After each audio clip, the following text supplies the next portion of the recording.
One. Oh, we live, nigga.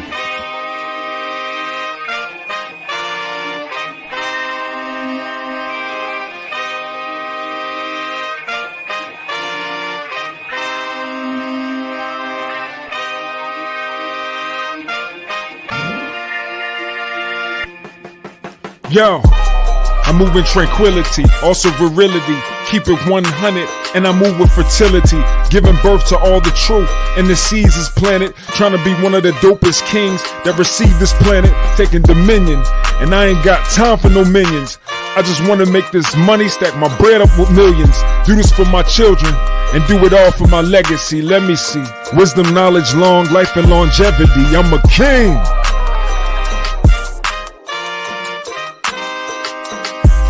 I'm a king, I'm a king, I'm a king.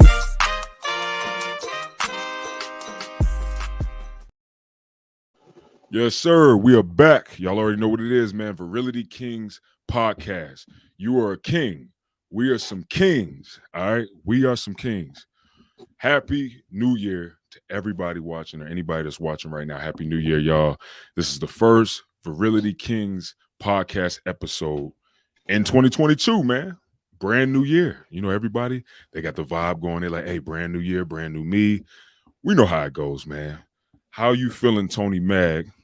First episode in 2022, bro. It's good to be here. Glad to see everybody make it to 2022. We're going to keep pushing on. Hope everybody just gets more revved up, hit that overdrive. Let's get it. Yeah, man, for sure, man. I hope all of y'all are excited. I hope that people are, as excited as me, or if not more excited for 2022. I just honestly, I feel like 2022 is going to be a good year for everybody. I just got this feeling, man, like especially after 2020 with COVID, then 2021 being the following year, still dealing with the bullshit, and then it even still being here. But I feel like a lot of people are really getting used to the fact that that shit is just here, and it's time to move the fuck on. It's time to, get ourselves together, reach our dreams, succeed in what we want to do, damn it. You know what I'm saying? Instead of focusing on all of this other shit that we can't really control. So 2022 is going to be lit, man. I truly believe that, man.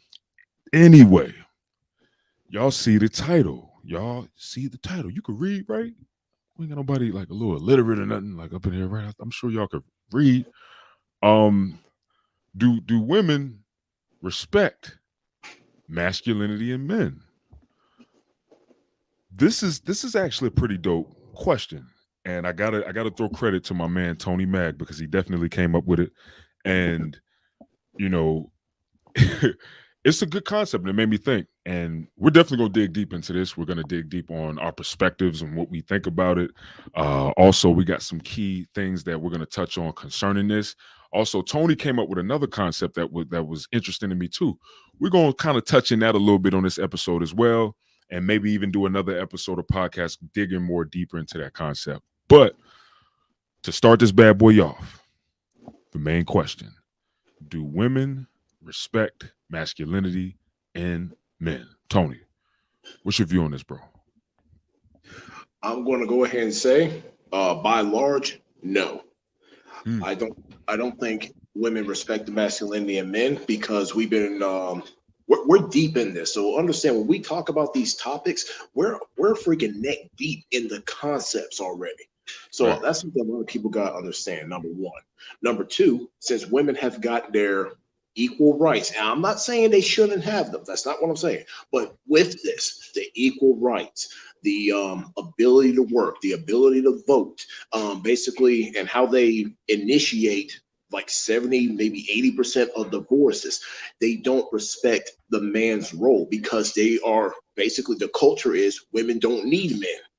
And that developed into a damn near animosity, a hatred towards men. And the disrespect of what men actually do. We are the nation builders. We are the providers. We are the protectors. And if we men haven't went out there and sacrificed, taking on Mother Nature, building the skyscrapers, digging the ditches to have the running water, the electricity, so on and so forth, the little ladies want to be as bold as they are right now. They just want it. So do they respect masculinity? No, because they've been basically brainwashed to devalue men. So, but I want to backtrack a little bit. Let's just talk about the equality between men and women. That equality line is supposed to be about citizenship. We have the same rights. So women can vote, they can own property, they can tell whatever crimes happens to them. That's the equal part. This whole Mm. idea about men and women are the same, fuck no, we're not. No. And Nah, just a never. select few of us that's bringing back a little bit of that red pill notion has actually woken up and we've gotten out of the whole idea. Well, I said a couple of shows before, we've been raised to be men under a feminine lens because we basically allow women to get away with so much. So on one hand, to treating them like equals is not bad, but we cannot treat women like retarded children. You know, Mm. just letting them always get the handicaps, the little 5 point lead or whatever like that, just to so they feel like they're part of the group. No, if you Mhm. really want to be an equal with men, that means you deserve not only the equal opportunity, you got that, but Yeah. you need to also suffer those consequences that come with it. Maybe you will So pass, maybe you will fail, but you need to yeah. be a grown adult and uphold to all that. I don't want to breeze, and I don't mean to cut you off, but I don't want to breeze past a powerful point that you made first. You were talking about pretty much men and women and what we do on this planet, on this earth, in terms of what men are responsible for. We can go all the way from agriculture. We can go all the way to the somewhat of the creation of civilization. We can go all the way over to the industrialization of the world and the earth. Uh, I totally agree with you. And it was such a powerful statement. I don't want to skip over it. I totally agree with you that a lot of women in large don't respect us for that role and don't really realize how imperative it is that we play that role. Because if we weren't playing that role, they wouldn't have a lot of shit that they have. They wouldn't have a lot of the comforts that they have. We can go all the way from fucking in air conditioning to um, establishments and fucking institutions. You know what I'm saying? Schools and um, just a number of things. A lot of this stuff comes from men. We could talk about engineering.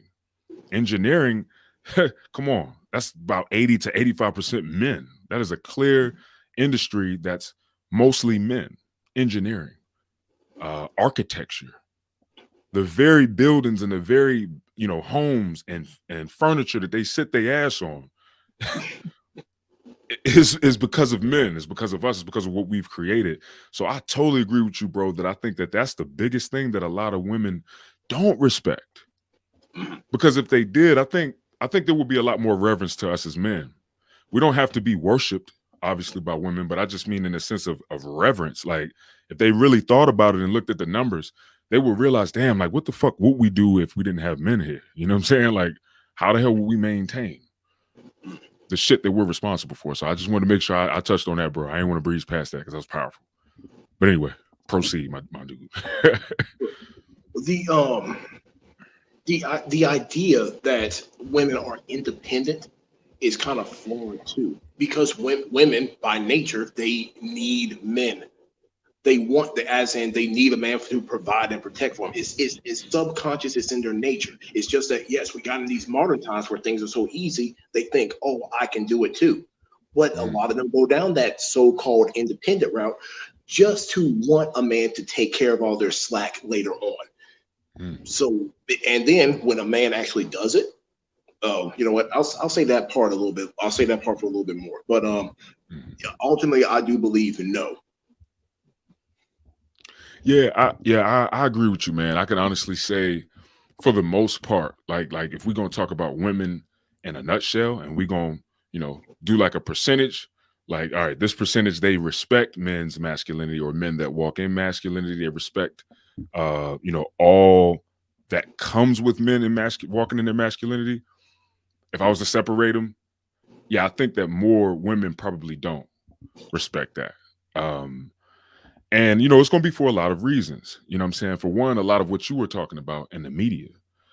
Obviously, a lot of us are being raised in a female lens. I mean, we can go from the last 20 to 30. We can go back last 50 years. We can go back last 60 years. I mean, you know what I'm saying? How far back we want to go? We can go all the way back to the 60s. Um, this big push and punch of a strong black woman, that came, and especially black. I'm gonna go to black real quick. I mean, I know we got different races that watch. Um, this is an overall human race thing, though.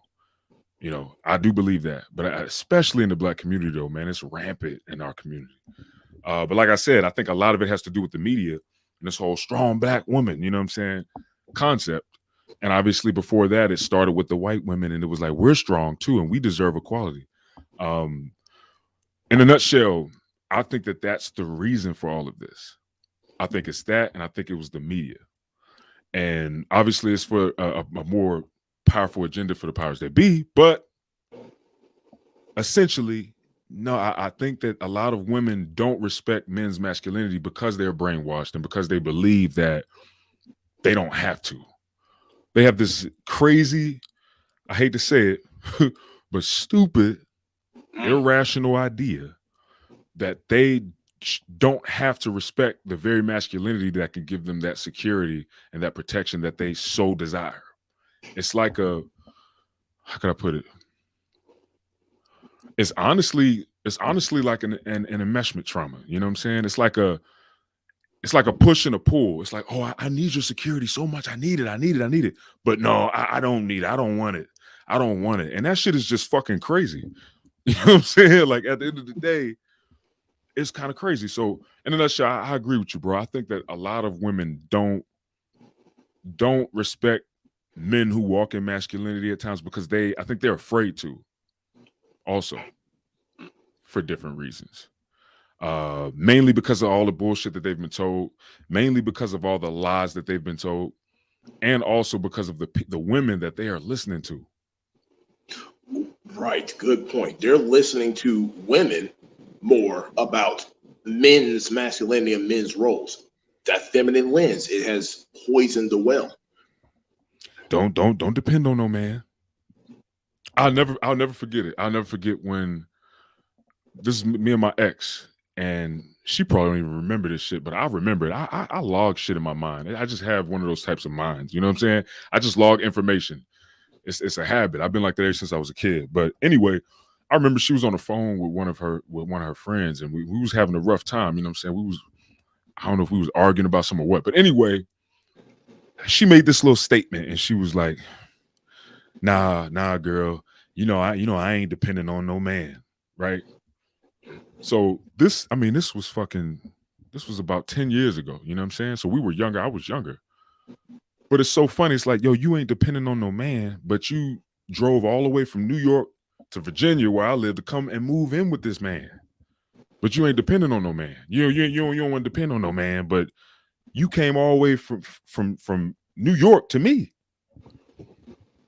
But not even just that. I mean, I will admit, I'm not gonna put it all on her. I was struggling, man. I was going through a lot of shit internally, which caused me to really, really struggle on my part as being a man. I'm not gonna lie. I can keep that 100. You know what I'm saying? I was 23 years old, I think, 22. So I can be honest that yes, I was failing in terms of doing my part as a man and walking fully in my masculinity. I can admit that shit because I'm a man about it. But the point I'm trying to make is we both were in error. She was expecting for me and her to work well as a man and a woman, but she wasn't respecting my masculinity, nor was she willing to depend on it. So it's like, why even try to link with me and even try this thing if you don't need to depend on no man? Then what's the point? You may as well take your ass back where you came from then. And that's exactly what ended up happening. She took her ass back where she came from because I couldn't do it. But I think that's the biggest issue with a lot of women too. They don't respect, some of them, not all, but a good amount don't respect the masculinity, right? And then in turn accept to receive what comes with that masculinity. I But did how yeah. I did a little insult video of that before. I was on the bench press. I was like, this is how it looks to be independent. Just did normal reps. This is how it looks to be dependent. So I'm struggling. I got my spotter. He's helping. And then this is how some idiots want to claim to be independent, but want dependent results. I started to struggle again. He helps it up. And then I came up, yeah, that was all me. That was all me. When he clearly spotted the way. Yeah. That's clear. It's a dependency. And It's even a cognitive distortion, in my personal opinion. I think it's a cognitive distortion. These women are delusional, unfortunately. And unfortunately, too, a lot of these women deal with inner issues. You know what I'm saying? They deal with inner issues. They may deal with some enmeshment trauma, or they may deal with some personality disorders, or honestly, emotional and mental issues. Mm. And that's where a lot of this cognitive dissonance comes from. And to anybody who's listening to me, if you don't really understand cognitive dissonance like that or know what cognitive dissonance is really being stuck in between two choices and not really understanding which one to do. It's like you're like, all right, I'll act like I'm the woman real quick. Oh, I want to depend him. I want to depend on him because I want a strong masculine man. But then again, nah, I don't know if I could trust him. So nah, I don't even need to depend on no man. You know what? I'm strong and I'll be independent.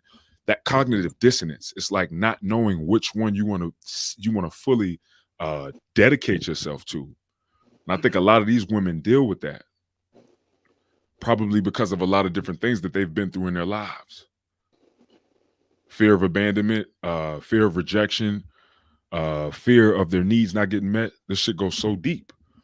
But I'm the type of motherfucker where if I see some stuff with a lot of people, like women, if I just notice I deal with a lot of different things with the same types of women, I'm going to dig deep into it and I want to fully understand that shit. Like, why do women do this shit? Well, if women, if they want a man, you go up to a woman and you ask them, okay, what kind of man you want? Man, they are going to describe the most extraordinary, out of this world nigga that you will never meet. Nobody. You ain't gonna never meet this nigga. They ain't gonna meet the nigga. You ain't gonna meet the nigga. I'm not gonna meet the nigga. But they have this person in their mind. He got to be strong. He got to be smart and intelligent. He got to be a man of God. He also got to be able to kill a nigga if I need him to kill him. He also got to be able to make at least $500,000 to $1 million a year. And he got to be able to farm and fucking make plants and do all this bullshit. He got to also rub my feet after I get out of the bathtub. And he got to be able to, just all of these expectations. And he also got to be the president of the United States, and he got to be able to get me free tickets with Drake, and I got to be able to go smoke blunts with him. It's like, yo, you are not gonna find this dude. You could keep fucking trying, bitch, but you ain't gonna find him. And I think that that's the biggest thing. It's a delusion. It's like they want this incredible God that they could depend on, but yet want to turn away from it and hide from the fact that they need to depend on that person. They need the man to be exceptional so that they could feel safe, so that they could feel secure. You know what I'm saying? So this is why I think it happens. That's why I think it happens. I also think another part, I said with the Adam and Eve story, they respect power more. When we didn't really have a government structure going on, it was just basically little farms, little tribe stuff going on. The men were in charge. So for their survival, they had to link up with the best available man at the time to help the farm and all that good stuff. Now, since a lot of that has been, because men do men, and we freaking modernize everything so much in a structure and order. Now they respect the aspects the society can do to protect them, rather than what the individual man can do. And on that note, it's like you're like Adam and Eve. Eve wants the offering of the snake, but for some reason she still has to go through Adam to get more. So the solution, in my opinion, would be for men to acknowledge how we're being suckered into this, and then if we keep going down this path, we're going to kill the Eden that we made, first world civilization. And if we keep on that path, following the woman, doing things because a woman approves and all this bunch of stuff, because they don't know what they want. They just want it all, but they don't know how to get it. So we're not going to do that. We're going to stay focused on our purpose, our mission in life. And if you choose to follow that man because that man has his shit together and whatnot, and you could bring some peace to his life, that's the woman for you. If you know your role as a woman. Damn, that's a powerful point, bro. It's just that we've forgotten so much about that. And then when you hear men like us talk, it's automatically we're demonized. Where bitter. We must be gay. We have problems with our mamas. We have all that mess. And rather than, hey, they're experienced, or dang, he just called out all my bullshit. It can't just look at that person, the woman in the mirror, like, you know what? Maybe I got some work to do on myself. Some accountability. And Oh, honestly, you and started. honestly, when they try to throw that card in our face, like, oh, you must got problems with your mom. Some of us do have problems with our mom for the same reason why we're having problems with your ass. Damn. And that's me. That's me. I'm a prime example of that. A lot of us men do have problems with our mom, but it's not because of us. You see what I'm saying? It's not because something's wrong with us. It's because something is wrong with our moms in some of these cases. Honestly, in a lot of the cases. And it goes back to what I was saying earlier. Mental, emotional issues from experiences in life that may have traumatized them or hurt them in certain ways. So, which is understandable. But when they try to throw that statement in there, it's like, yo, yeah, some of us may have some issues with our mom, but it's because it's because they may be a part of the problem, and it just so happens that way. But you was making a powerful point. And I wanted to also segue on that. Um,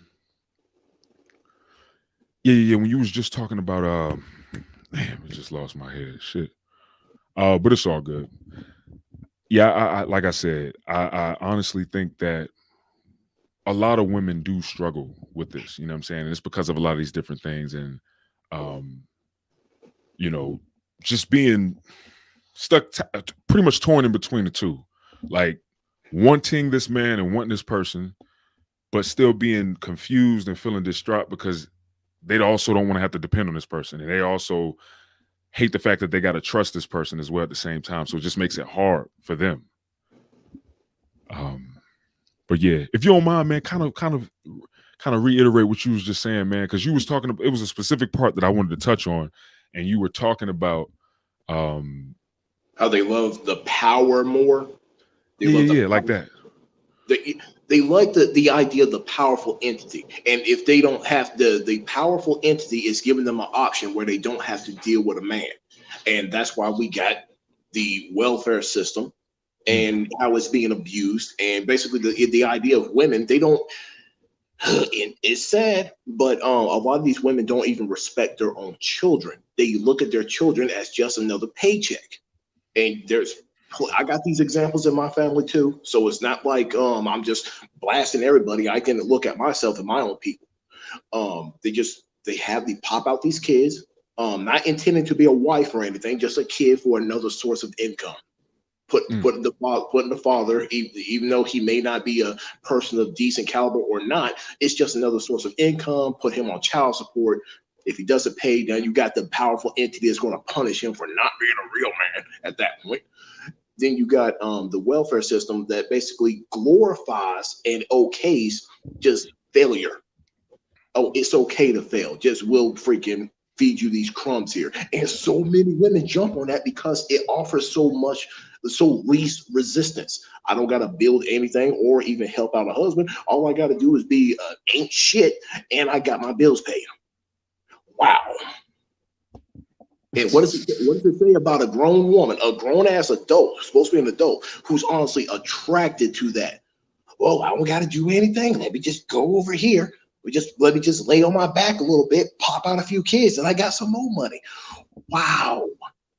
And it's accepted. This is treated as normal. That's the problem. I could, right now there are probably some people just pissed off and ready to freaking pitchfork me in the face. But like one, I'm not wrong, and two, these are the people who want that. They don't want to look at it as in, maybe he has a point because of it's the path of least resistance. Wait, you want me to actually try to have a 9 to 5, or actually make a man a sandwich so I don't have this just taken care of? And then at the same time, when you're getting this dependency, you're not depending on a man, but you're getting this big daddy government dependency. You still want to have the arrogance to claim to be independent. Really, bitch? Man, look, I see this shit way too much to be calm about it, man. No, and Yeah. I'm not, and I'm not saying this to bash on women. I know Yeah. it sounds like it. Well, guess what? You either see the problem and fix it, or you are the problem. I'm giving you. I'm trying to give. I like to give people the opportunity to see the error of their ways. I ain't shit, but it's like, hey, there's a logical inconsistency I'm pointing out. So either A, you see the problem with me and you adapt accordingly to better yourself, or B, you are the problem. Exactly. Yeah, man, I totally agree with what all you just said, bro. And I honestly think that this is something that's just being passed down from generation to generation. It's something that's being passed down. A lot of these women are learning this shit from their moms. A lot of these women are learning this shit from their grandmothers. And unfortunately, a lot of boys are being taught this shit from their moms too. Yes. Also, a lot of boys are being taught that this shit is okay and that it's actually something to be fond of. A woman not respecting masculinity in a man. And Mhm. also feeling like, hey, I know I have all these natural feelings and these natural impulses to be masculine with this woman right here. But no, I'm going to abandon myself and abandon that natural part of me. And I'm going to subdue to this woman. That's a part of the problem as well. You know what I'm saying? We all got some learning to do, men and women. One thing that I think is there's a big percentage of women who, okay, so if I could split this shit up in like 3 different percentages, right? Okay. I know it's not true. I know it's not right. This is just my own theory or even a speculation that I'm coming up with. I would say there's probably about 30% of women who actually do respect masculinity in men and also want it and admire that shit, right? They respect it, they admire it, they pussy get wet from it. Like they really enjoy that shit. Okay. They be ready, they ready to get smashed. And then you have this other percentage of women that I say probably is about 32% that deep down in their heart and in their soul know that they are very attracted to masculinity in men, but have this internal conflict of wanting power too. And they also have a conflict within themselves that says, hey, I want to have that power too in this relationship and in this dynamic. How can he be the one who's dominant? How can he be the one who has the final say so or the final decision? I want that. Or they might even be with a man or interact with a man and see a man moving in that type of masculinity and feel inside like, hey, I want to do that. I want to walk in that. I want to move in that. And then you got the 30% of the women, right? The other 32% is like the last portion of women who agree with these women, the women I just described, Mhm. but they're starting to understand that that shit is wrong. So you got this little portion of women who they kind of sharing and walking in the same shit that the last women are walking in, but they're realizing like, hold up, man, this shit ain't right. Like this is causing a lot of problems in my marriage. This is causing a lot of problems in my relationships. It's even causing issues and problems with friends and family members. So in my mind, I like to think, I'm like, okay, so you got that group of women who walking in the same shit, but they're kind of waking up and they're realizing what's going on. Then you got the women who are just completely delusional. They know they right. They think they right. And they looking at everybody else like, what the fuck is wrong with y'all? Then you got the beautiful women who accept it and want that and is actually looking for it. I think we got to figure out a way to get all these bitches on the same page. Mm. Every, If females are going to big mama somebody, they need to big mama other women. But that's another that's no, another aspect. that's a good point, man. That is a good point. Because they big mama men because we're easier targets, especially when we're little boys. We're easier to manipulate. And the sad part is they don't recognize that little boy as a child. They can just recognize, oh, that's a male. I'm bigger than him right now. Let me just bully him. And I'm like, wow, a lot of females, especially black ones, tend to be bullies. especially when it comes to men when they're young. They just think I'm the big mama. That's why they use that argument. If you stand up to a woman, especially a black one, they're like, "But your mama black." What the fuck does my mama being black got to do Got with to you do being an idiot right now? exactly. Are you kidding me? But that's the logic. And um, one female I like to refer to as the sassy one, pure the pure big mama stereotype. And me and her buddy heads a lot. It's because she talks some bullshit, and I'm like, no, that's not right, or I'm just not listening to you because you're wrong. Well, you need to Mm, listen to me. I'm like, no, the fuck I don't. I'm trying to be polite, and professional, because we're on the same. We're actually co-workers. mm, She wanted to. I mentioned something about my mother, where she asked me, was I going to get her anything? What was I going to get her for Christmas? mm. And I told her, because my mother is one of the anomalies. So if my mother actually had a conversation with one of these more modern day black women, they will be surprised, to say the least. Um, so I told her I was going to get her some laundry detergent and a phone card, one of those what's called straight talk phone cards. Mm. And she was like, "You're not going to get your mama some not mama shit, like girlfriend based shit." And I'm like, "That's fucking weird." I'm like, "No, my mama's grown. She doesn't need Yeah. all that BS right there. She just wants some damn laundry detergent, and the phone card is a nice thing." Of Mm. course, she's like, yeah, just all that bunch of shit. And I'm like, "You don't know my mother." But because they have that a damn near monolithic attitude that other women agree with her, Mhm. uh, it makes it wrong. But then, like you said about the 30-30-30, let's get them together and see if we can actually get them on the same page. I think that We, we can. I would like to honestly put, I like to tell women just straight up, if I'm just like, hey, I know I got a penis, but if I may be so bold, y'all need to pick a lane. Either A, if you want to be independent, wear the power shoulders, the power suit, yada yada, then you do that. Stop even having a low key depending on man. That means you don't go out with dates. You don't go on dates. You build your own stuff. And the most time you deal with a man is you just want to get a sample of vitamin D. That's it. Mm. And then if you are a dependent woman, let the man be the man. I'm not saying he has to. A woman, I got into a little debate with a woman. She honestly threw out the card. Well, if he's paying my bills, I give him the right to beat me. That might be what your trauma is saying right there. Who the fuck said anything about beating you? Yeah. Just, The just fuck? because a man's right there willing to provide and protect, but for some reason in your head, if he's assuming that role, he's okay to beat you. That just tells me that if you were in the provider protector role, you're going to abuse your man, and you probably would do that to one of them soft boys right there. Wow, just thinking about it is kind of scary, and we think this is normal. Yeah, man, it's crazy. I mean, even with that concept, if women look at it like that, oh well, if I depend on him, does that give him the right to beat me? It's like, no, nobody has the right to beat you, and you actually have the right to get the fuck out of Dodge if you're in that situation. If you with a man and he's beating you, leave him. It's that That's a simple. If you stay in a relationship after that, whose fault is it then? It's like, yo, if you're gonna stay with a person after they beat you or they beating you, then you put yourself in that position. It has nothing to do with you depending on a man. At the end of the day, I believe that if a man is gonna put his hands on a woman, it's for a number of reasons. One reason is because they literally have mental and emotional issues and they need, help.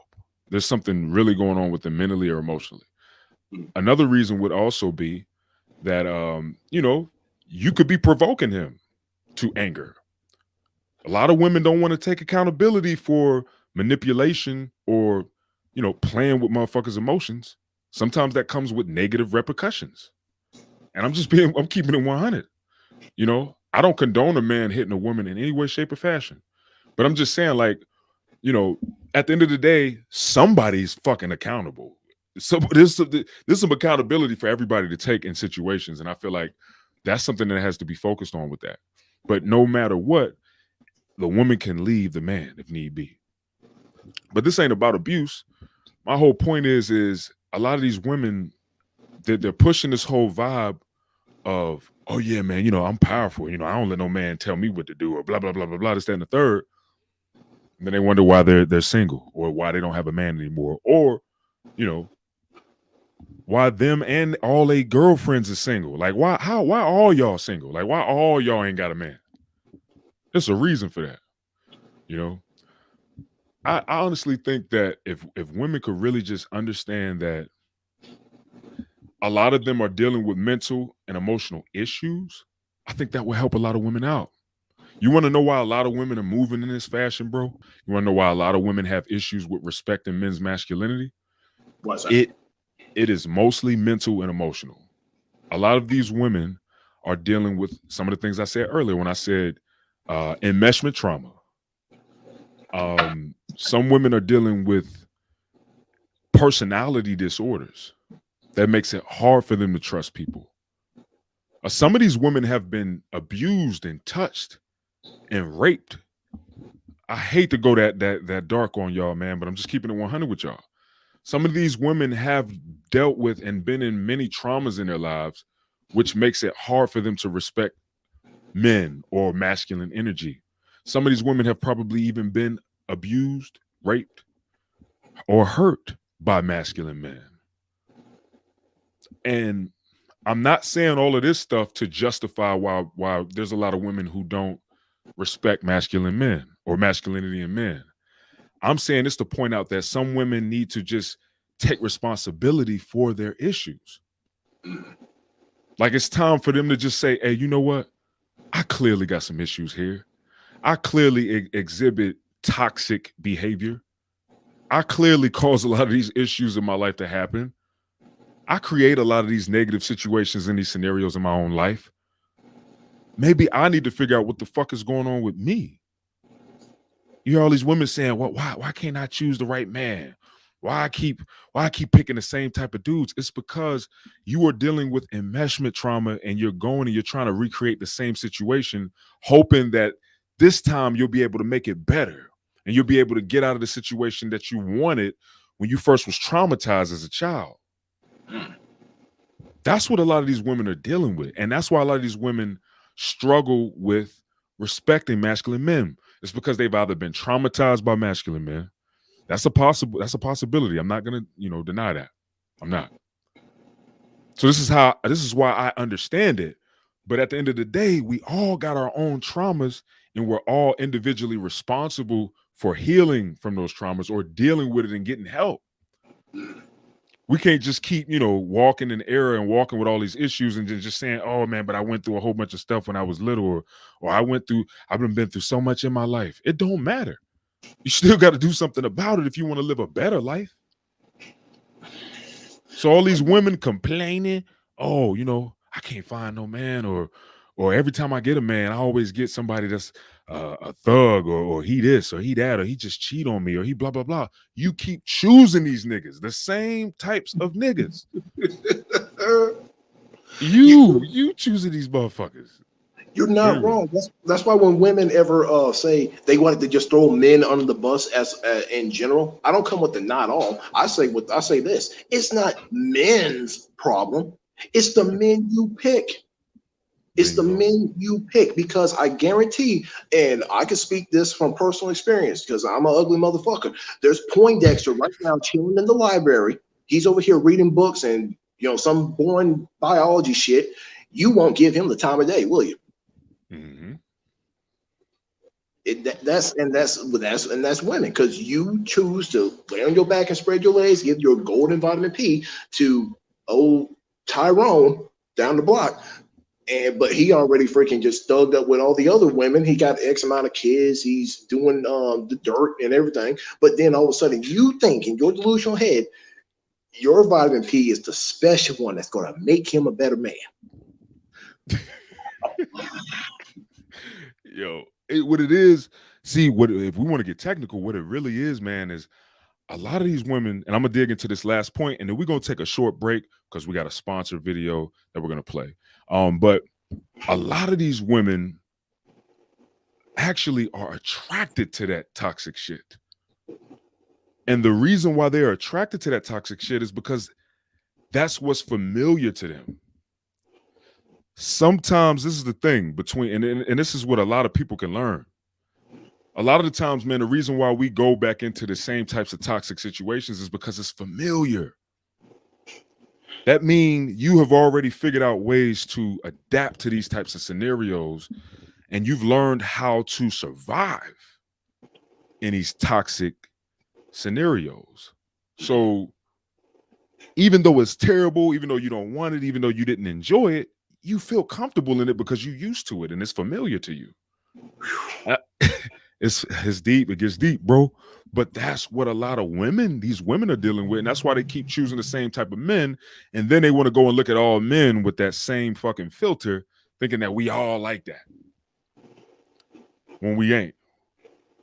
And then they go treating the good man, the man that could actually give you everything that you want and need, they go treating him like as if he's one of them niggas that they are so attracted to. It's crazy. But that's why my little stance on women right now, if you ain't looking at me with that same energy as Pookie and Ray Ray, don't waste my time. I just don't care. I just don't care.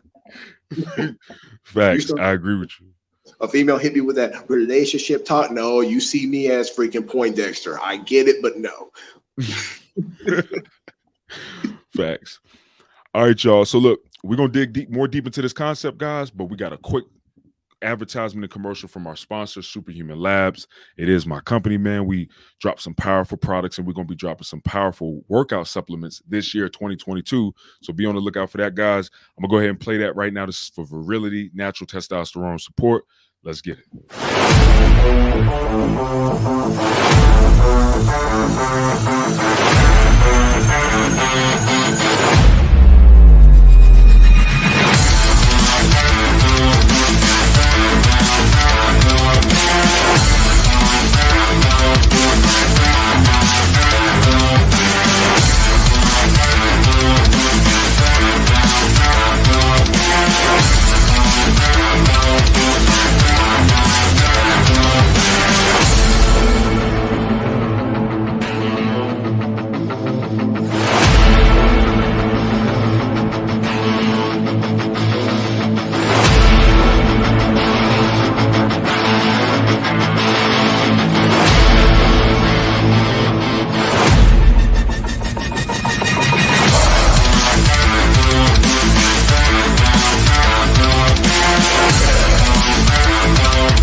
All right, guys. So look, if y'all are interested in that powerful supplement and all the powerful supplements that we're going to be releasing with Superhuman Labs this year, go to superhumanlabs.store. Once again, that's superhumanlabs.store. Use promo code superhuman10.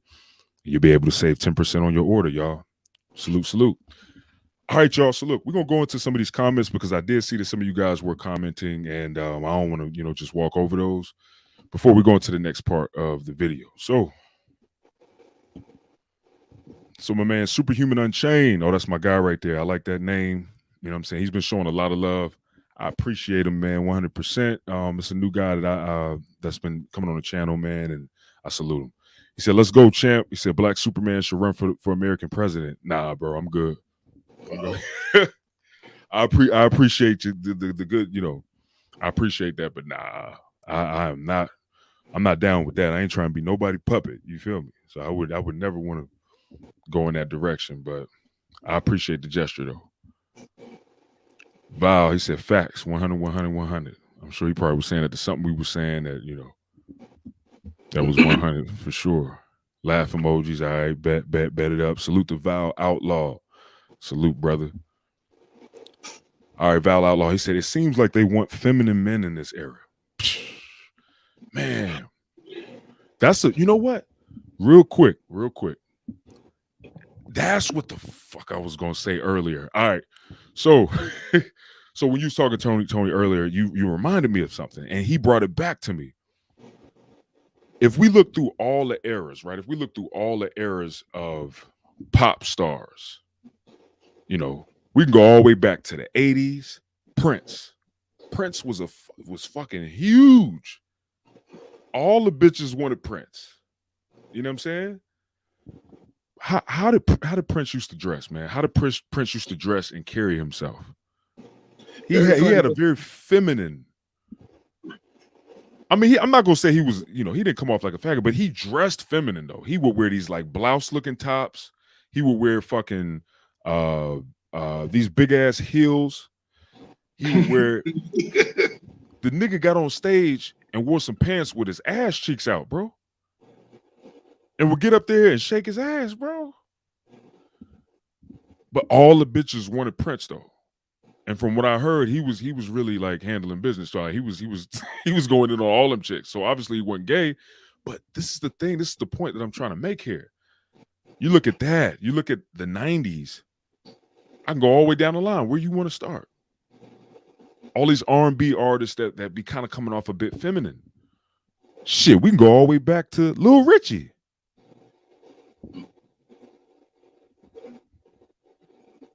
And the point that I'm getting at, and the point I'm trying to make is a lot of this shit comes from the media. I mean, look at what's going on right now with Lil Nas X. I mean, this shit is 400 full blast now. He's straight up gay with it. Like he's like, yo, I'm gay. Boom, boom, boom, bam, bam, bam. What I'm trying to make is I think a lot of this shit come from the media, and I think that the media has a lot to do with pushing that type of agenda. And I'm not afraid to talk about it. It is what it is. It don't take a weird scientist to see this shit. This shit has been going on for years. And I think that's why a lot of these women are attracted to it. Anyway. On that note, quick story. You remember the show The Boondocks? Yeah. Hell yeah, that was my shit. when they drop us a lot of truth bombs in there. I think everybody needs to watch that. But when they talked about Riley and what's his name, Thugnificent. Was it Thugnificent? No, the other guy. I forget the other rapper's name. But when they were accusing him of being gay, but yet he had a lot of fruity base attire selling out. The super long shirt, the skirt, and the freaking purse. I thought it was just a joke at that time. But then fast forward a few years down the road, then I see one of these mumble rappers, I think what they're called. He has like really red dreads. He's carrying around a freaking purse doing one of his little skit shows. Like, hold up, that was supposed to be a joke. What are you doing? And then I see a dude wearing a purse when I was bouncing in the strip club. I'm like, is that a dude wearing a purse? Big Mike. Is that a grown ass man wearing a purse? and Big Mike just looks over. And rocking this shit, bro. And then not too long ago, there was this other music video of this other rapper wearing a freaking bra dress. The dude, I don't know if you've seen it or not, but the dude has a freaking M4, a freaking AR-15 in his fucking mouth. Just bobbing with it with the thing in his mouth, dude. And I'm like, yeah, you see that shit. That shit is wild. Yeah, what the fuck? Shit is crazy, bro. It's crazy, but it makes sense. It's like, I mean, right now it's just all in your face. But I feel like throughout the years and time, if we go back each decade, the 90s, the early 2000s, 90s, 80s, 70s, 60s, shit, even the 50s, they played it pretty cool. They played it pretty smooth, and they played it very masculine. You know what I'm saying? I think right around the 60s, 70s, 80s, that's when shit started kind of shifting and switching. But it really seems as if this was a huge plan all along. And now we're just at a place where it's just out completely. Now, I mean, you got niggas that's claiming to be gangsters wearing dresses. Young Thug. Listen, Young Thug, he got a couple records that I rock with. But I mean, let's keep it funky. My man wore a dress, he multiple dresses, but he known in Atlanta for being a G back in the day. It's like this confusion thing. You know what I'm saying? But anyway, yeah, I just wanted to really allude to that point. That was the point I was going to make earlier. So I'm glad that he had commented that, because it's a real thing, man. It does seem like a lot of these women are attracted to it, but I think it's because it fits the narrative that they are following now. They get a masculine man that'll abandon himself to keep peace, then that fits right in line with them walking in their quote unquote power or masculinity in relationship.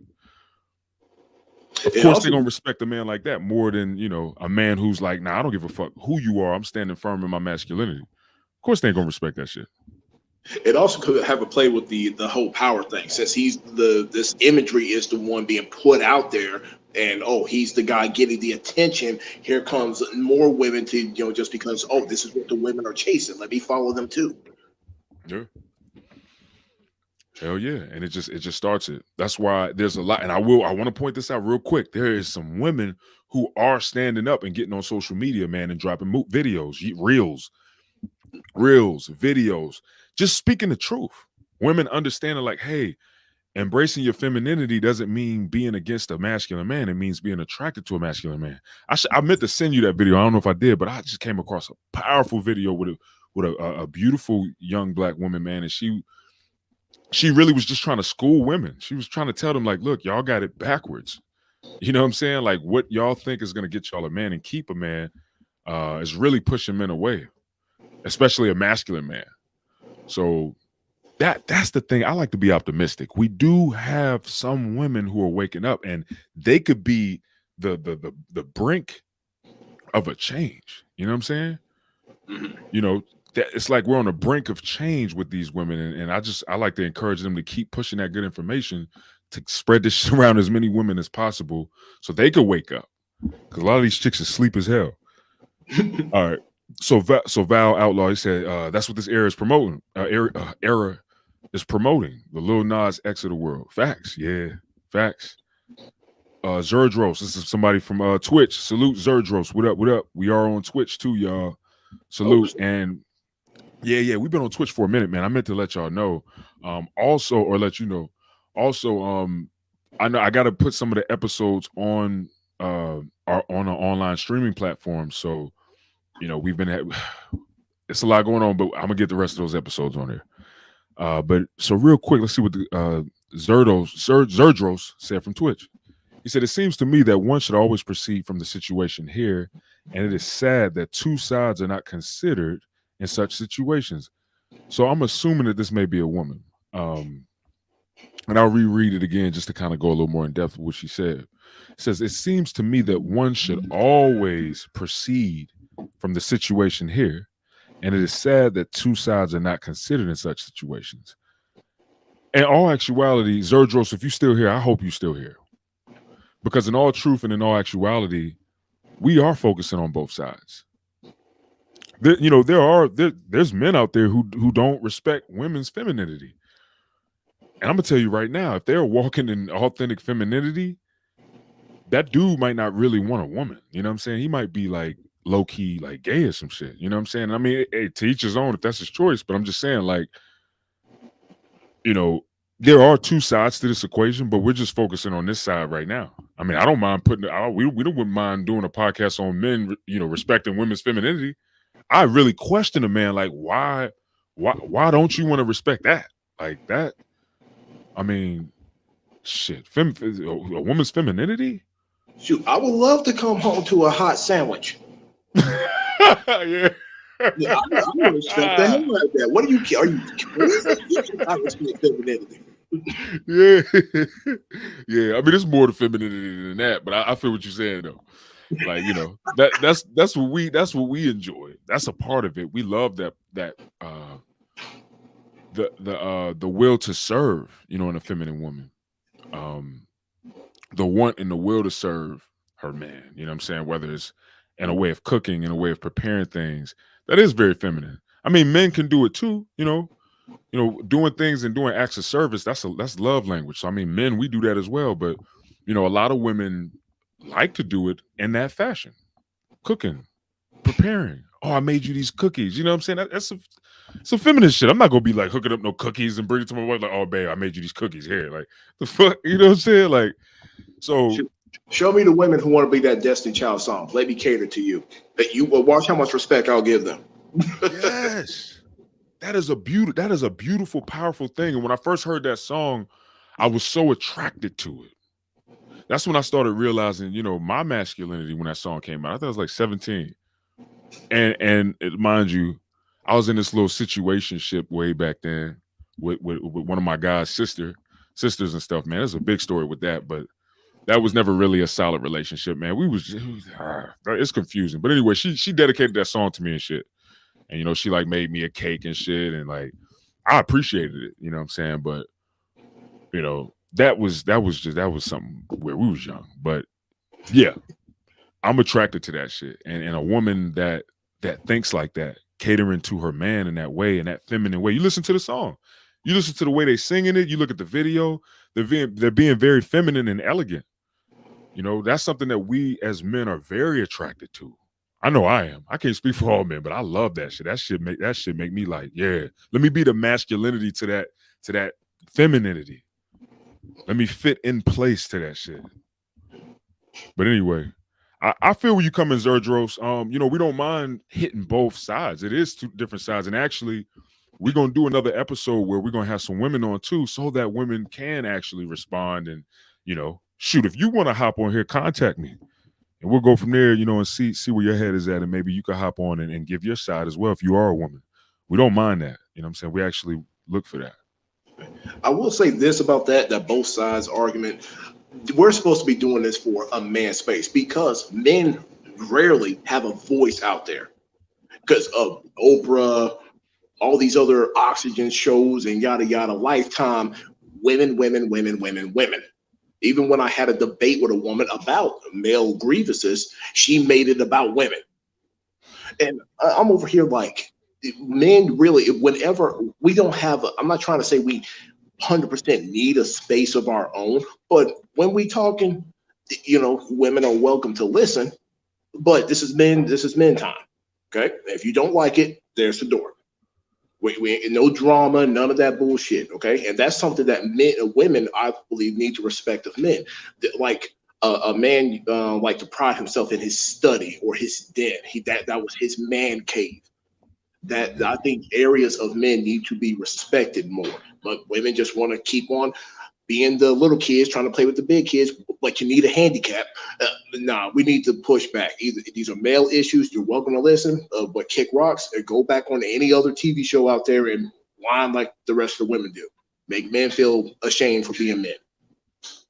Yeah, nah, I agree. I definitely agree with that. You know what I'm saying? Especially even in real time. Like we have to also understand that men and women are different. So that's why a lot of the times these types of things happen. Like, and that's why men we respond like that sometimes. Like, yo, like this is men talking. Like, don't even try to butt into this because you're not going to fully understand it simply because you're not a man. It's just like if we try to do the same. Like if you got a group of women talking and they walking, they sitting in their femininity and they're building the way that feminine women build, and then we try to come in there with our shit, they're gonna look at us like, yo, what the fuck is you doing? like we're women talking right now. Like you're not gonna understand it because you're not a woman. So I walked back in the dressing room with the in the club when I was a bouncer, because I had to go back there. The bitches are naked doing their training and stuff. I walked back there. I'm thinking, I am not here. I'm not here. Don't pay attention to me at all. I just here to make sure the door is locked. Okay, I'm leaving. I'm not here. And they all laughing because I'm saying that shit completely out loud. yeah, I mean, at least you keeping it 100. Shit, they gotta respect that. But yeah. That, I mean, that was a good point that you made, man. Because I agree with that shit. Like, you know, yeah, that's the biggest thing that we can do, even in relationships with women. Like, if we just focus on differentiating ourselves from each other, the more we do that, the more we'll come together. Because then we'll realize the whole concept of physics and how opposites attract. They attract because it's a clear understanding of the differentiation of each other. Mm-hmm. And we'll realize that we are actually attracted to the differences. Now, obviously, core things need to be similar. You know what I'm saying? If we're gonna talk about some core shit, then yeah, I mean, you can't be completely different from each other. That means you're not compatible. That's a whole different ball game. But in a nutshell, yeah, being able to differentiate from each other, that's a very important thing. And men and women need to do this big time. We'll become more attracted to each other. But all right, with all that being said, I got one more comment here from Val. He said, "Great stream. Thank you, Val. My dude, salute.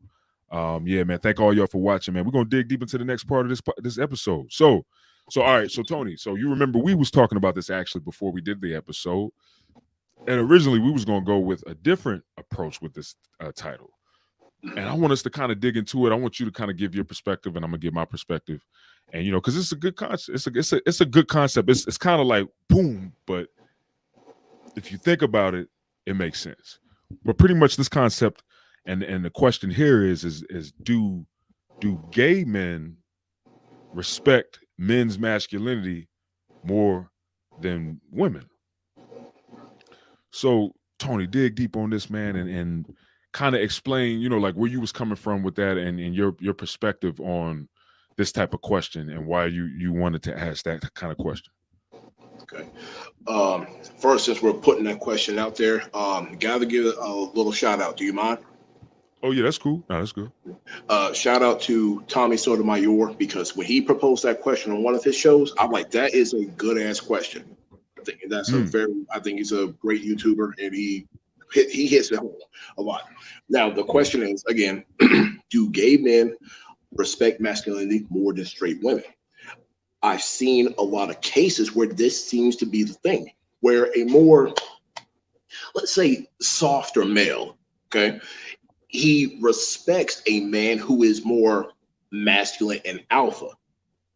I've seen this a lot of times. I'm not saying necessarily you got to be one of the flamboyant ones just out there yoo-hoo all the damn time. But I'm not trying to go down that road per se. But it's like this dude who just happens to be gay, he likes masculine men. It kind of makes sense if you're just going to look at the concept of gay. I'm not a gay expert, but that's what I'm seeing.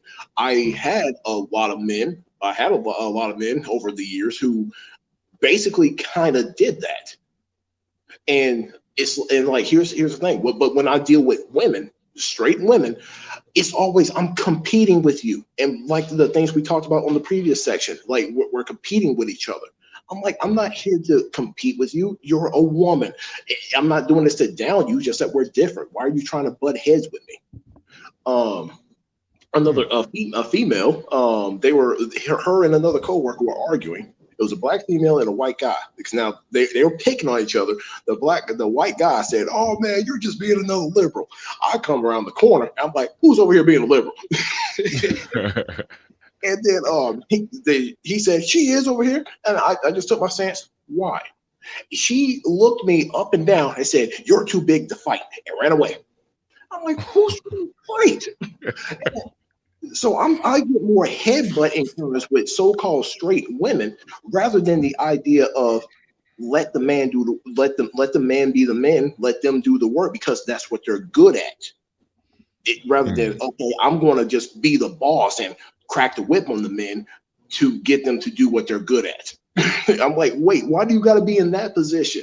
Why do you got to take that energy? And then a lot of them try to act the most masculine. They try to act, and I've been in a lot of positions where I have a lot of female supervisors. Their most masculine is our lowest level of masculinity of men. That young upstart with all the mouth trying to prove that he's Billy Badass too. Yep, and that's what a lot of these alpha women try to act like. I'm loud and annoying, and I'm going to fight you. Like, you really want me to treat you like I should treat those young brats? You sit the fuck down somewhere. Be to knock her ass the fuck out. Be like, yeah, you ain't masculine now. Right? No. I've had that so many damn times. And in a weird sense, even had some lesbian women, they showed me more respect or more enthusiasm in my body than a straight woman. And I'm like, why is that happening? Well, let's go back to the men though. Let's go back to the men because I really so here's my thing. So like, okay, last note. Yeah, so when it comes to the gay men versus the straight women, I think women need to understand that gay men are kind of your competition in that. I'm not saying that the straight men. Wait, hold on. What'd you say, Tony? Hold on. What'd you say? Gay men are a straight woman's competition. They're not your friend. They over here, they may do that little, "Oh, you go girl" crap. They're mimicking you. They're mimicking women in that freaking stereotype, mind you. And for some reason, women eat that up and they're like, "Oh yeah," just because he's a man. But that man is your competition because he wants the same type of man you want or you should want. So you mean like he's kind of lowering the amount of choices that the women could have? because they're going for the men, right? Is that what you're saying? No, I'm saying like he's competing with a woman in a more feminine, submissive light than what Oh, women are now culturally led to do. Oh, we got to compete with the men. Where they more like they take a more submissive role. So that's what they're competing with. And I'm not saying that the men in the middle right there, the ones who are being tugged at, are going to go that way. I'm just yeah. saying this is the tactic that they're doing. And if they're doing that tactic to get the men that you need, your supply, yes, what you just said that, yes, your supply is basically being threatened. But And I guess for actual straight men though, in all actuality, if the men are straight, then it wouldn't be a competition because the men aren't even attracted to the gay men to begin with. You know what I'm saying? So it wouldn't even work. it's not the idea that the men are going to just go to the gay dudes. It's not that. It's the Yeah. idea that these are the men you're competing with though. And as long as you keep on playing up this whole the hyper gayness, the gay mafia crap, and Yeah. the tranny crap, that's what you're okay. You're okaying them to be your competition while you're just basically pushing yourself out of the way by trying to be by straight women trying to be masculine. I You're see. I see pushing, what you're pushing yourself out of the rat race. you got you. Okay, I see what you're saying. I feel you. Here's my perspective, right? So I think that for one, I think that and also we got to remember too, we have two different experiences. That's why earlier I was going to ask you, I was going to say, how many women have you had that experience with where they weren't respecting your masculinity compared to compared to dudes or like gay guys? Because that's the lens that you're coming from, right? Like you're talking about your personal experience with heterosexual women and gay dudes, right? Yes. And you've noticed that you were respected more, or the gay guys that you've experienced respected your masculinity more than the heterosexual women that you've Hmm. experienced. Yes. How many of those heterosexual women did you experience that didn't respect your masculinity as much as I guess these gay guys? The ones who try to pretend to be that alpha female a lot. Mm, Because I do acknowledge this. I put on a lot of freaking alpha vibes when it comes to being around the other man. Because typically I tend to be the biggest dude there. And since I'm yeah. usually, when I'm in a new group, I try to be quiet. I try to learn where my place is. But Mm, it makes all the little false alphas and the betas try to compete with me. mm, And unfortunately, a lot of straight women either they're straight up intimidated by me and they run away, or they act like they got to compete with me. If I'm just basically disagreeing with you because of a point of a topic, all of a sudden they throw out all those other feminist talking points. I'm mansplaining or some bullshit like that. I'm like, mm. can't you just be wrong? Here I am. I got the evidence right here. You are wrong. Can we move from this point? No, no, I'm the evil man. No, you think you can just bully a woman? The fuck? I swear I do get more of that than I ever do from gay dudes. Gay dudes, they back in the cut. They just I don't know. They on my Instagram. I do got a lot of. I think I got a lot of gay followers. They appreciate what I do, and Hmm. that's more respectful than I ever get from straight women. And it's just weird. So when I heard that question, it was like, that's a good question because I am seeing that. Is this a thing? So I'm just trying to not really. I guess I am trying to bring it to light. Is this a thing where more gay dudes are trying to cut straight women at the knees and just be that, and women are just too damn dumb to realize what the fuck they're doing to themselves? Nah, I see what you're saying. Like I see what you're saying. I know when you originally brought it to me, I kind of was like, Tony, but now I actually see what it is that you're pointing out. And it does make a little sense in terms of maybe the position of the gay dude and the heterosexual woman and us men, right? Because I'm not gonna lie, like after the last couple years, man, I've been getting so much attention from gay men, like whether it's DM in the DMs or whether it's my YouTube channel or a number of things. And like at the end of the day, it's like, damn, man, like I'm not, I don't play for that side. I'm not on that side. I Mhm. don't get down like that. I get women too. that'll hop up in my DMs. I get women too, but I'm just saying. I guess I understand your point in terms of them probably trying to approach it in more of a respectful way, rather than women who move in this like toxic energy. They don't respect it, or they don't do it in more of a respectful manner. But they might actually really be attracted. So I think here's the point that I could make concerning what you're pretty much trying to say. I think it still aligns. I think that some of these women, man, that you may have got around, they might have kind of been slightly interested. Not all of them, but I'm just saying some of them might have been kind of interested. And that's probably the way that they think they should go about it, is by kind of competing a little bit at first. I think a Because of lot that, of because of that dynamic, the masculinity, femininity dynamic. I think a lot of women need to drop that ball almost 110 because Yeah. if you hear a lot of women talk about trying to hook up with a man, she needs to have an education, she needs to have money and stuff. No, men do not give a fuck about your money or your education. Real masculine men don't. They don't care. They're not impressed by your money. Lazy men are. Lazy men who want their bills paid and freaking got corrupted with some level of feminism, just don't want to be the guy to pay the bills. And I don't cater to the martyr shit. I don't try to give it any breathing room, especially on that part. And then like what is your education? I don't care how smart you are. If you're a female, let's just say things kicked off, you could be working at freaking Subway part-time. If you're hot and submissive, we can make this work. I will give it the good old college try. But if you're going to be all that super ambitious stuff, no, because I'm firmly convinced that a lot of women who use relationships just to get themselves leveled up, no, it's a tactic, and I won't be part of it. One of my buddies had one of their his mutual female friend. I talked about that a little bit, and she's like, "Well, don't you think that your woman should be the best that she can be?" I said, "No, I want my woman to be my woman. If you want to be ambitious, then do it on your own because you're independent. Don't use me as a springboard to get more money and have a better career for yourself. Don't waste my time and use my resources to better yourself like that. No, you supposed to be grown and independent, and you do it the same way I got to do it." Yeah. But now see, here's the, and we've already talked about how we have a different perspective concerning this. For you, like now, if I'm with a woman and she's pretty much saying, yeah, I want to do my thing because I want to be independent in our union, I'll be like, nah, get the fuck out of here. There's no such thing as that. But if I have a woman who wants to not do it independently, but rather do it as a team to build an empire, right?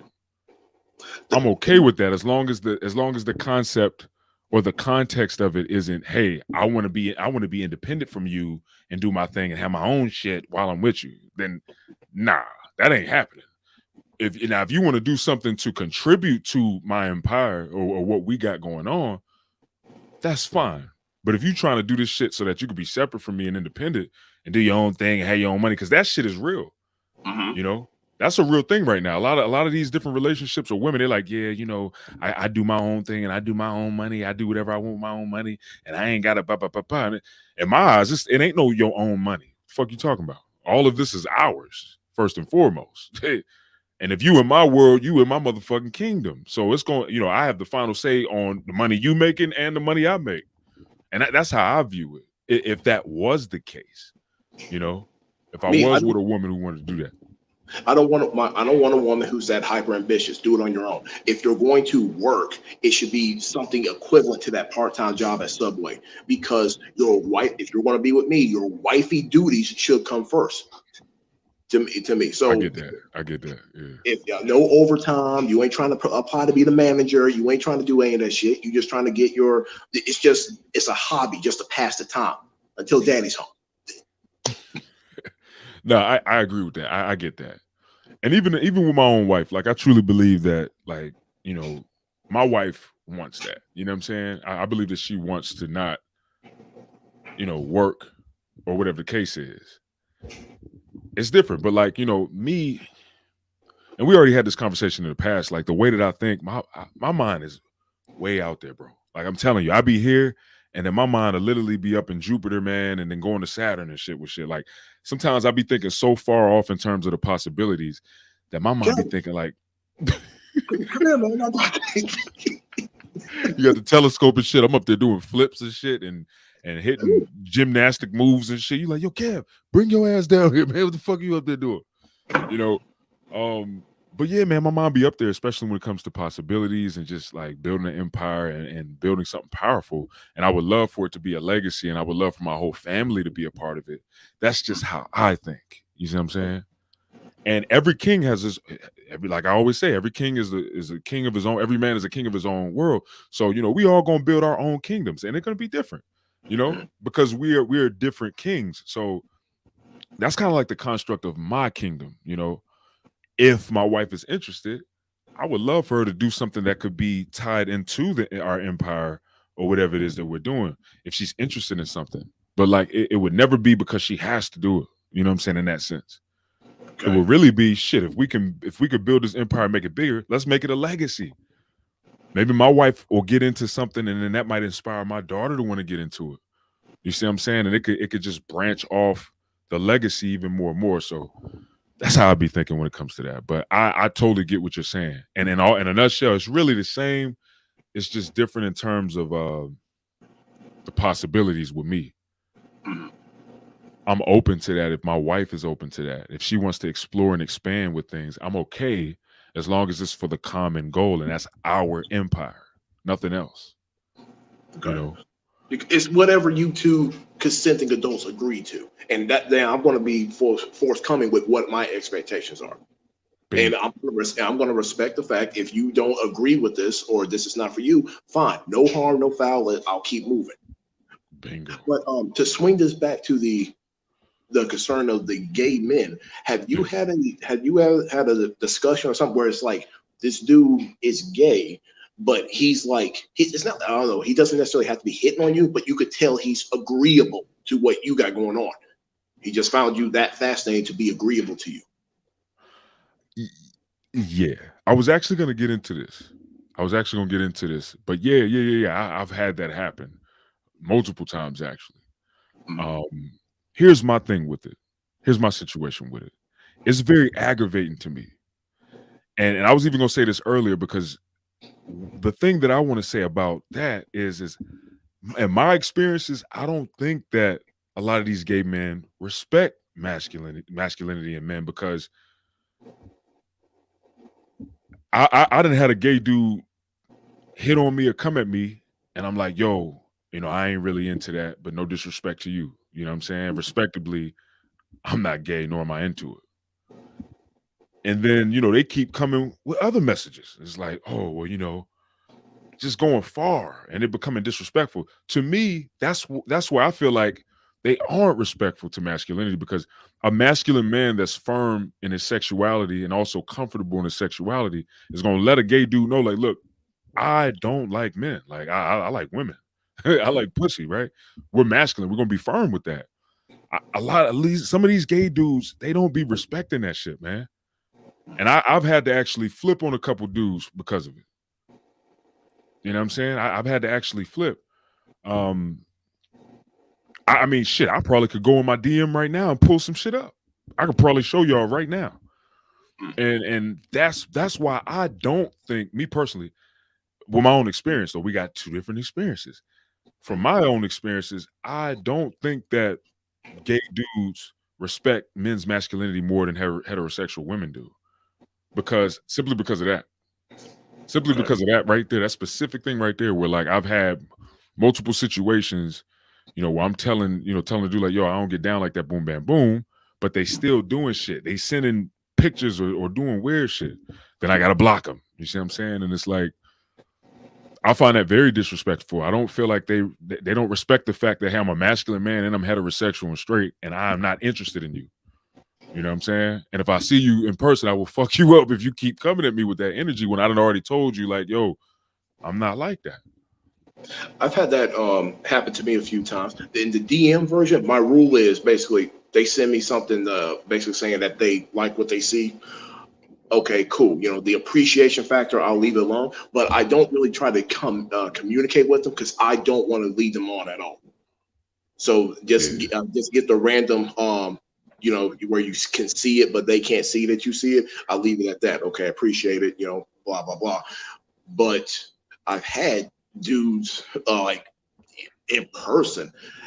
It's like weird because I get that it's like one part you might be a little fool, you don't know yet, with that conversation never happened, but Mm. your agreeableness to me is appreciated. So I'm thinking it's just, a dude who's being a fan right now because, there goes Big Tony repping what the fuck ever. And, and, He's like, yeah, that nigga just rep that shit, man. It's easy. but this one dude who I was buddied up with, he went too far on my Instagram, and Mm. I had to block him. He went too far. I'm like, no, you cannot do that. And once I blocked him, it was kind of like he was heartbroken, and because I'm getting one word from his other buddy who I kind of bladed up with, and I'm sorry, you crossed the line at that point, and so I'm going to basically say no, stonewall you, and leave you alone. The So to bring it back to the question a bit, do gay men respect masculinity more than straight women? I think they can't help it because I guess because they are gay, they're drawn to the masculine thing, the masculine nature. But if we're going to talk like adults here, then yeah, if you know the dude is straight, you fanning over him is one thing, but you cannot cross that line. You got to respect the fact that he's not going to, the relationship or the camaraderie will never cross that line. So I think that's the point where the respect needs to be done. Um, and then back to the women, these dudes are your competition. They're trying to weasel themselves in. So women need to stop trying to compete with men head on.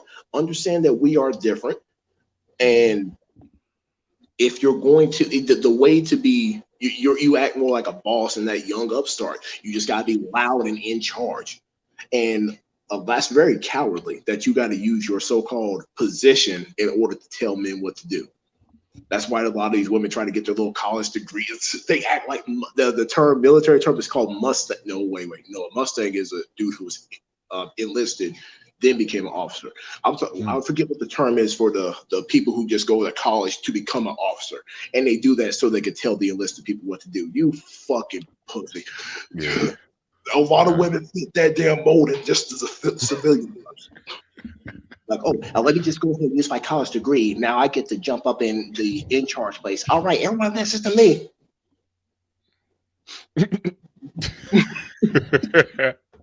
Yeah, man. That's a real thing too. And like, you know, I feel where you coming from, man. I think that these gay dudes will be a competition for men who may not be comfortable in their sexuality or maybe a bit, confused. They probably would be a competition because, in all honesty, man, I think a lot of these women play these types of games with men simply to test them. And I agree with you, bro. The shit is aggravating. It's irritating. It's like, bitch, if you want me to dick you down, just be open. You know what I'm saying? Be feminine, and I'm gonna grab your ass up and pulverize you if that's what you want. You know what I'm saying? But like, I think a lot of these women have it wrong, and a lot of women move in that. If you do more research with the dynamics between masculinity and femininity, yes, it does fit well, but we have to remember why it fits well. It's because we're opposite. So unfortunately, sometimes that argumentative type response or that kind of competition type response happens in the beginning simply to unlock the attraction of the masculine and feminine. So in a lot of these cases, a lot of times women do this, and it's so annoying. Just like when some women play hard to get, or when they try to play, like that, as if it's a power struggle. A lot of times women do this, man, to test men, to make sure that they could trust them and actually could feel comfortable. I think they really do it to really see if the man is masculine or not. Because in all actuality, if we want to be technical, bro, if we want to be technical, if we stay firm in our masculinity, it don't matter what these bitches do. They will not be able to over masculine us because they're not moving in an authentic masculine energy. So even if they are coming with that competitive shit, it's like, yo, that shit is gonna eventually dwindle down and die. And you're gonna have to succumb to my masculinity. So as irritating and annoying as it is, Tony, I agree with you, bro. I done been there, man, with multiple women.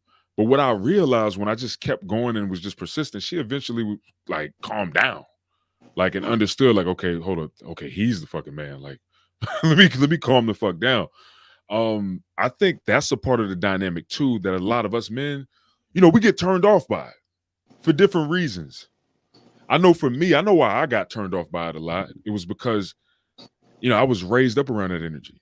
You see what I'm saying? And I didn't really like it. I didn't per se like that. My mom kind of moved in that energy a bit. You know what I'm saying? And like I said, I love my mom. I forgive her and everything. But I like to talk about it because it's a part. It's my life. It's a part of my life. Like it's literally my life.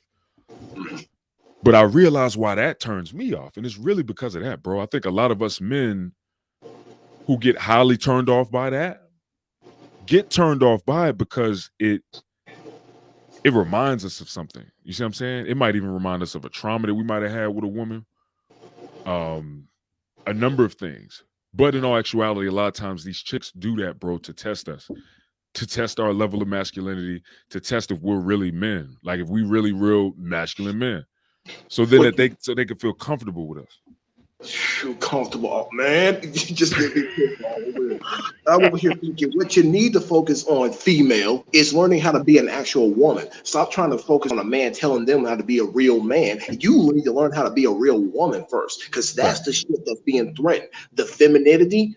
We're talking about masculinity and trying to bring it back. Y'all bitches don't even know what the fuck femininity is. And that's why you're confused about what the fuck masculinity is. You don't know what the fuck you're doing.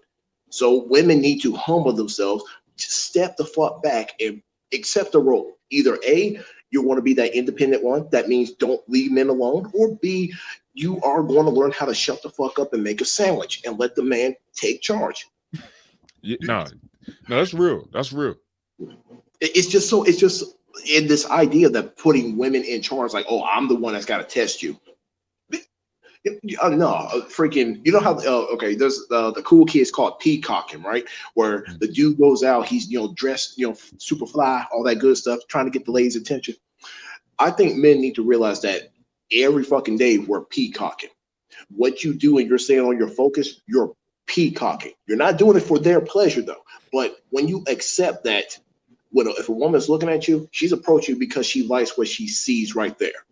What she sees right there, and see what you got going on. Maybe she'll hover around you a little bit to get a little bit more in your head to see what your future plans are. But at that point, you're peacocking. You're not doing it for her benefit. The more focused you are on your path, she will benefit. All she has to do is make the sandwich, and you're going to be the man to freaking put a roof over her head. But I don't know why. Women just want to compete with the man who seems to be the easy mark, and I think a lot of women try to take advantage of that. On me, they think they see the big old dude and it's like, oh crap, I'm scared. But then, oh, he's not coming at me all hard. Then they do that freaking thing. I get the same tactic from the false alphas and the betas. Let me just poke the bear a little bit, and then when I finally bark back at you, you don't know what to fucking do. You should have just shut the fuck up if you wasn't going to freaking come over and do my damn laundry. Yeah, yeah, I feel you. Now, I totally understand your point, and it really makes sense. I honestly think. I'm about to say something real powerful too, man. And this falls in line with both of us: masculine men, feminine women. We both need to be embracing our masculine and feminine energy, and this is why I say that on this podcast, right? This is a theory. It's a theory. So I don't know for sure. This is just my theory. But I believe that if a man, any men and women, they could even be fucking married. You know what I'm saying? Like any men and women. If a man is fully walking in his masculinity, he's developed, he knows himself, he accepts his masculinity fully. And a woman is fully walking in her femininity. She's accepted her femininity. She knows herself. She knows who she is. She loves herself. I don't care if they married or what or whatever's going on. You put them two together, they are going to fucking collide. And it's literally physics. And I think a lot of the reasons why a lot of these little things come into play, whether it's the man or the woman, whether it's the woman trying to compete with the man. It be niggas trying to compete with women, bro. You know that, right? It be men trying to compete with women too. We're talking about straight men trying to compete with women. Straight men, bro. Simply because they're not fully walking in their masculinity. So this is something that I think both of us, both sides, like women and men, we both have to develop and grow in it and understand fully what it is and what it means to be masculine and feminine. The more we both walk in that fully, the less shit and fucking, stuff be in between the connections. So a lot of times, man, and this is one thing that I think about too, looking at that man in the mirror, as you like to say a lot, Tony. I think that that's the biggest thing for us both. Because if we're having the most like first thing I'm gonna say, bro, is if I'm having a lot of problems with women, the first person I'm gonna look at, bro, I'm gonna look at me, dog. I'm gonna look at me first because I learned over the years, and I learned as time has progressed. I'm like, man, if I'm having the same situation with multiple women, it gotta be me, dog. Like it has to be something that I'm probably missing concerning myself. So let me really, evaluate and analyze myself and figure out what's going on with me. If I'm crossing my T's and dotting my I's, man, and things make sense, and I'm not really finding anything, that could really be something I could be accountable for on my end, then obviously I'm gonna look outside of me. But I think that's what a lot of us need to do first. We need to really look into ourselves first and really understand, like, yo, wait, what's up with me? Like, why I keep having these same interactions with the same types of women? Why do I keep attracting these same types of women? Like feeling like I need to compete with these women, or they trying to compete with me, not I need to compete with them, but why I keep attracting the same type of bitches that want to compete with me? Like I gotta figure out, like, why am I attracting these women? And that's something that I think will help us out a lot, bro, when we start to really look into ourselves first, because then it'll give us a better understanding. We can only control how we show up, Correct. We'll never be able to control these women. And if we keep stressing about it, that ain't gonna help us either. So it's like, well, shit. Oh, that's why I promote monk mode. I say fuck the stressing about it. I say leave them alone. They grown and Oh, you just say independent. fuck it. Yes, that's what I'm about. I talk about, okay, if when I talk about the relationship roles and whatnot, this is if I go down that path. But Oh, yeah. I've chosen hardcore not to go on that path. Oh. So Yes, you just given up on women, period. Like you just like fuck it. yes, because Oh. I'm more like a person who just like let it burn. I'm walking that path, just let it burn, and because even with me walking that path, and it may collectively, looking at the nation, may fail the nation, but I'm doing my best survival role. I'm not taking any unnecessary risk. I'm not freaking dealing with the headache of the shit testing or any of that anymore. It's like whatever. And then when I'm doing that, women and men tend to get mad at me. And I'm like, why? I'm not causing anybody any harm. Women are still being independent. I'm not telling women what to do. And that's the weird. They always want to put that little stress on me. Well, you just want to control a woman. I don't want to do anything. I think you should know your role and accept it willingly. If you don't, there's the door. I'm not going to waste this time with you and develop this drama. You're not going to threaten my peace. So I'm saying that in the aspect, if I go down the relationship route, but as of right now, no. A woman, that the whole lifestyle is not for me, because I don't know, maybe I'm too old school or something, but I'm like a relic from a past life. And it's like, and I also got too much, I dare say, self-esteem. When you said look at the man in the mirror, when I see, he's a fat, ugly motherfucker who is just too lame. I ain't got the swag, and I ain't got enough going down that feminine route of wanting to do something that's more feminine to just get the women to be okay with me. I don't care what you think, because I've seen the men that your track record of men that you deal with. I'm like, no, I'm not playing that game 100%. I'm going to do me, be just an average Joe American citizen, take care of myself, not cause you any harm. Leave me alone. But and Well, then that's it is weird because that's clear. and No, I mean, I'm very open about it, and a lot of people still yeah, come at me with the energy like, "Oh man, you got to." Well, the fuck, I don't. What? nah, What? you really don't. Nah, like, and see, I'm at a place in my life where I'm finally really like respecting autonomy. You know what I'm saying? Okay. I'm really at a place where I'm respecting autonomy because when I was raised up with my mom, I honestly think that autonomy, like that was an enemy to my mom, autonomy. You know what I'm saying? I was talking about enmeshment trauma earlier. So I definitely went through enmeshment trauma with my mom. So this is how I know firsthand about enmeshment trauma. I'm still actually dealing with that now and getting over it fully. But in a nutshell, I now look to um embrace autonomy and embrace differentiations or differences between people. So that's why when I hear you say these things, I now could look at you and be like, yo, that's him. And that's okay. That's fine. That's his. It may be different for me, you know what I'm saying? But it's fine. I'm learning to actually embrace autonomy now and also accept people for who they are. So like when I hear you say these things, yeah, it's very different from me. But like I can accept you for who you are. Mainly because shit, you accept yourself. You like, fuck it. This is what I believe, motherfucker. This is what I'm gonna do. And that's very commendable to me. You know what I'm saying? So that's one of the reasons why I fuck with you. Because you accept yourself and you like, look, this is me. I'd rather have a motherfucker like that around me than these people who don't accept themselves. You know what I'm saying? And like it's trying to mirror, you know what I'm saying, or whatever the case is. So or They they try to play go along to get along, or they try to they try to involve everybody else in their own insecurities. Like no, like you said before, you have to walk that past yourself. Look at that man in the mirror, see what his issue is, get him squared away, at most possible before you involve anybody else. yes, yes. And I'm really in that position right now. I honestly had to do that with myself. I had to really like, especially with loved ones, or people that's closest to me, especially my wife. You know what I'm saying? I had to really come to a place where I had to accept, like, yo, Kev, yeah, you might see your wife or you might see people who's closest to you struggling with something, but you have to allow them to sort that out and figure that out on their own and not abandon yourself trying to service them in that.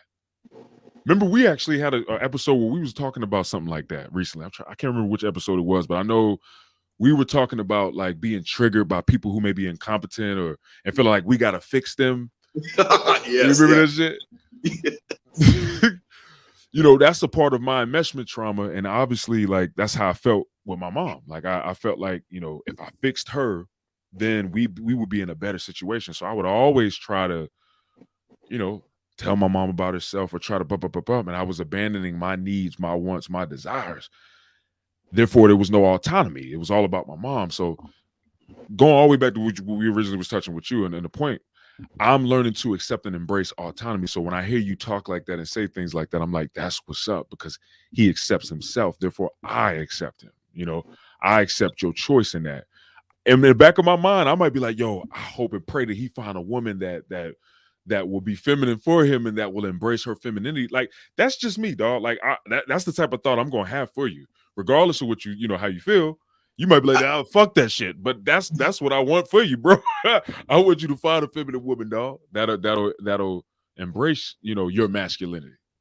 So I appreciate that. And the first song that comes to my mind uh, is that damn must be nice, even when those hustling days are gone.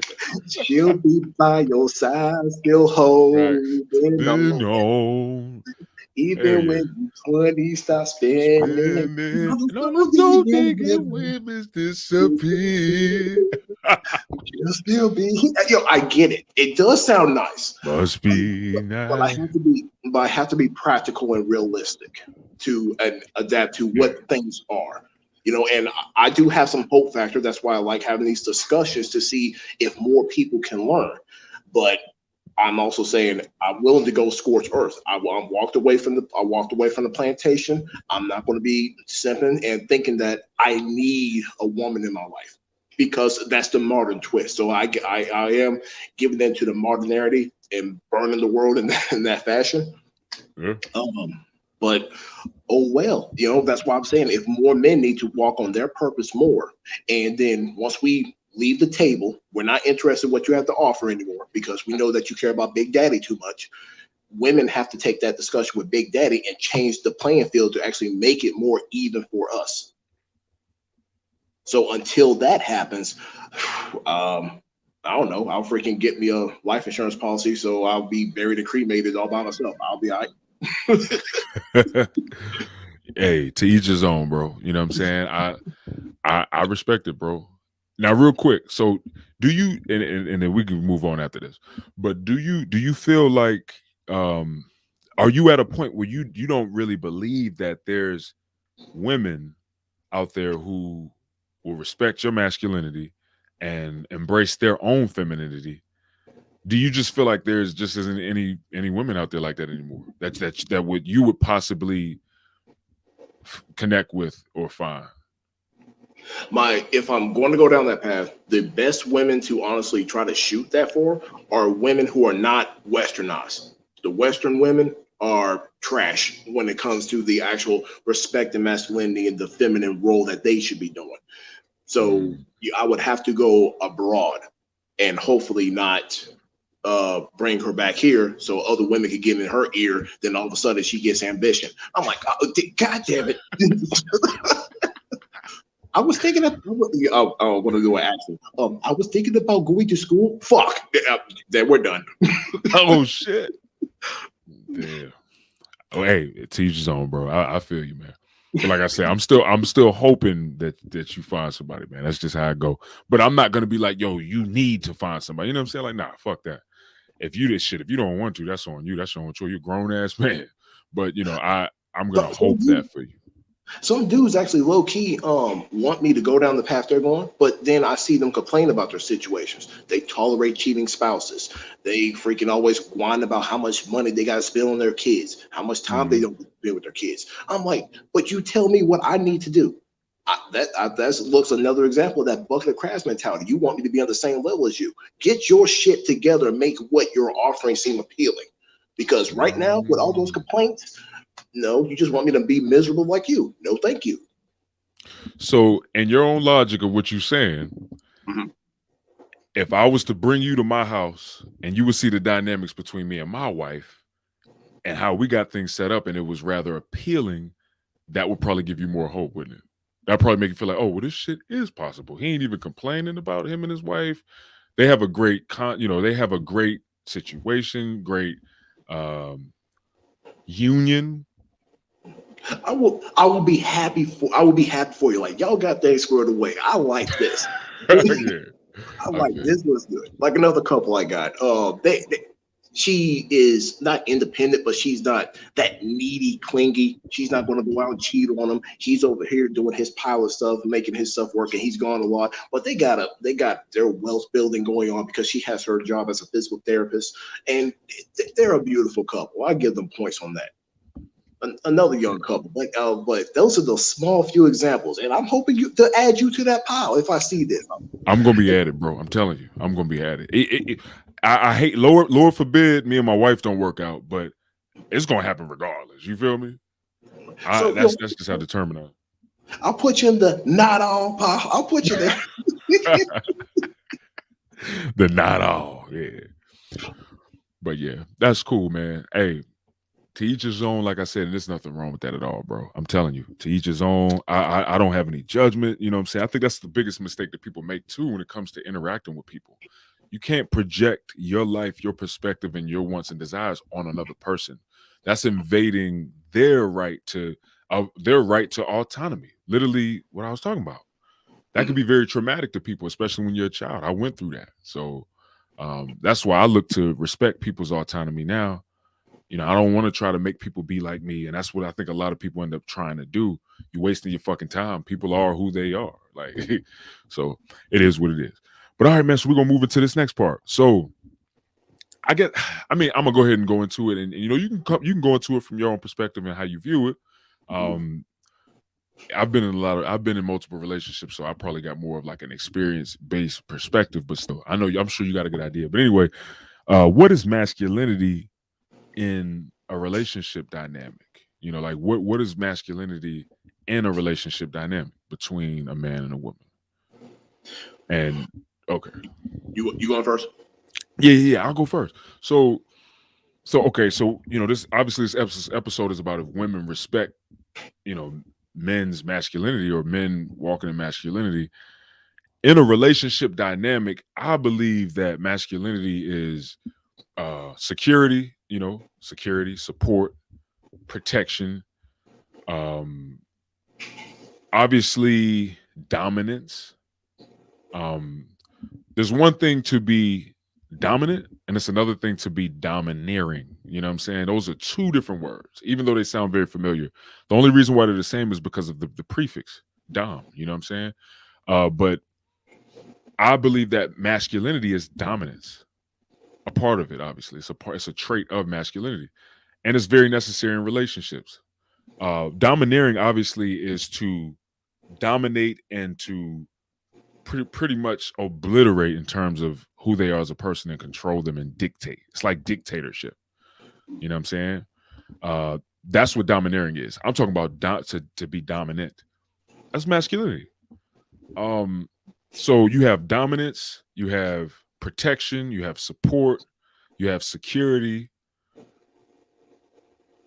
I honestly believe. And then also, the decision you make the final decisions on things. I believe that is the masculine portion and part of the relationship. So I believe that a man should be playing that. He should be responsible for those things. He should present those things and provide those things. Um, and honestly, to me, that's what I think masculinity is in a relationship. You know what I'm saying? And I think that a man is supposed to fully walk in that. Now, a lot of us we're also growing and we're embracing our masculinity more, so that'll help us out a lot more. But that's probably where a lot of the issues happen in these different relationship dynamics.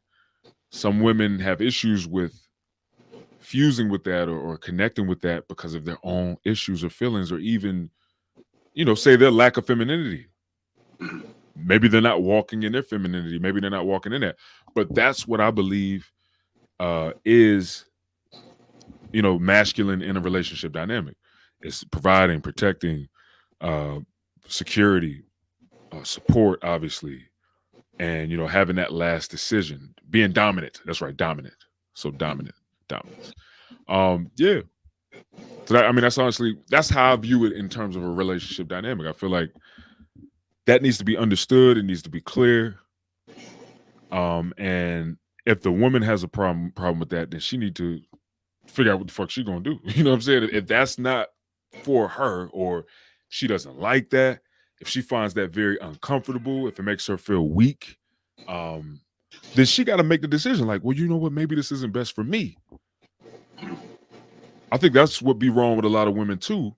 They get with a man who's walking in his masculinity, but they're uncomfortable with it and don't like it, but try to force it and then try to change the man to be more like them.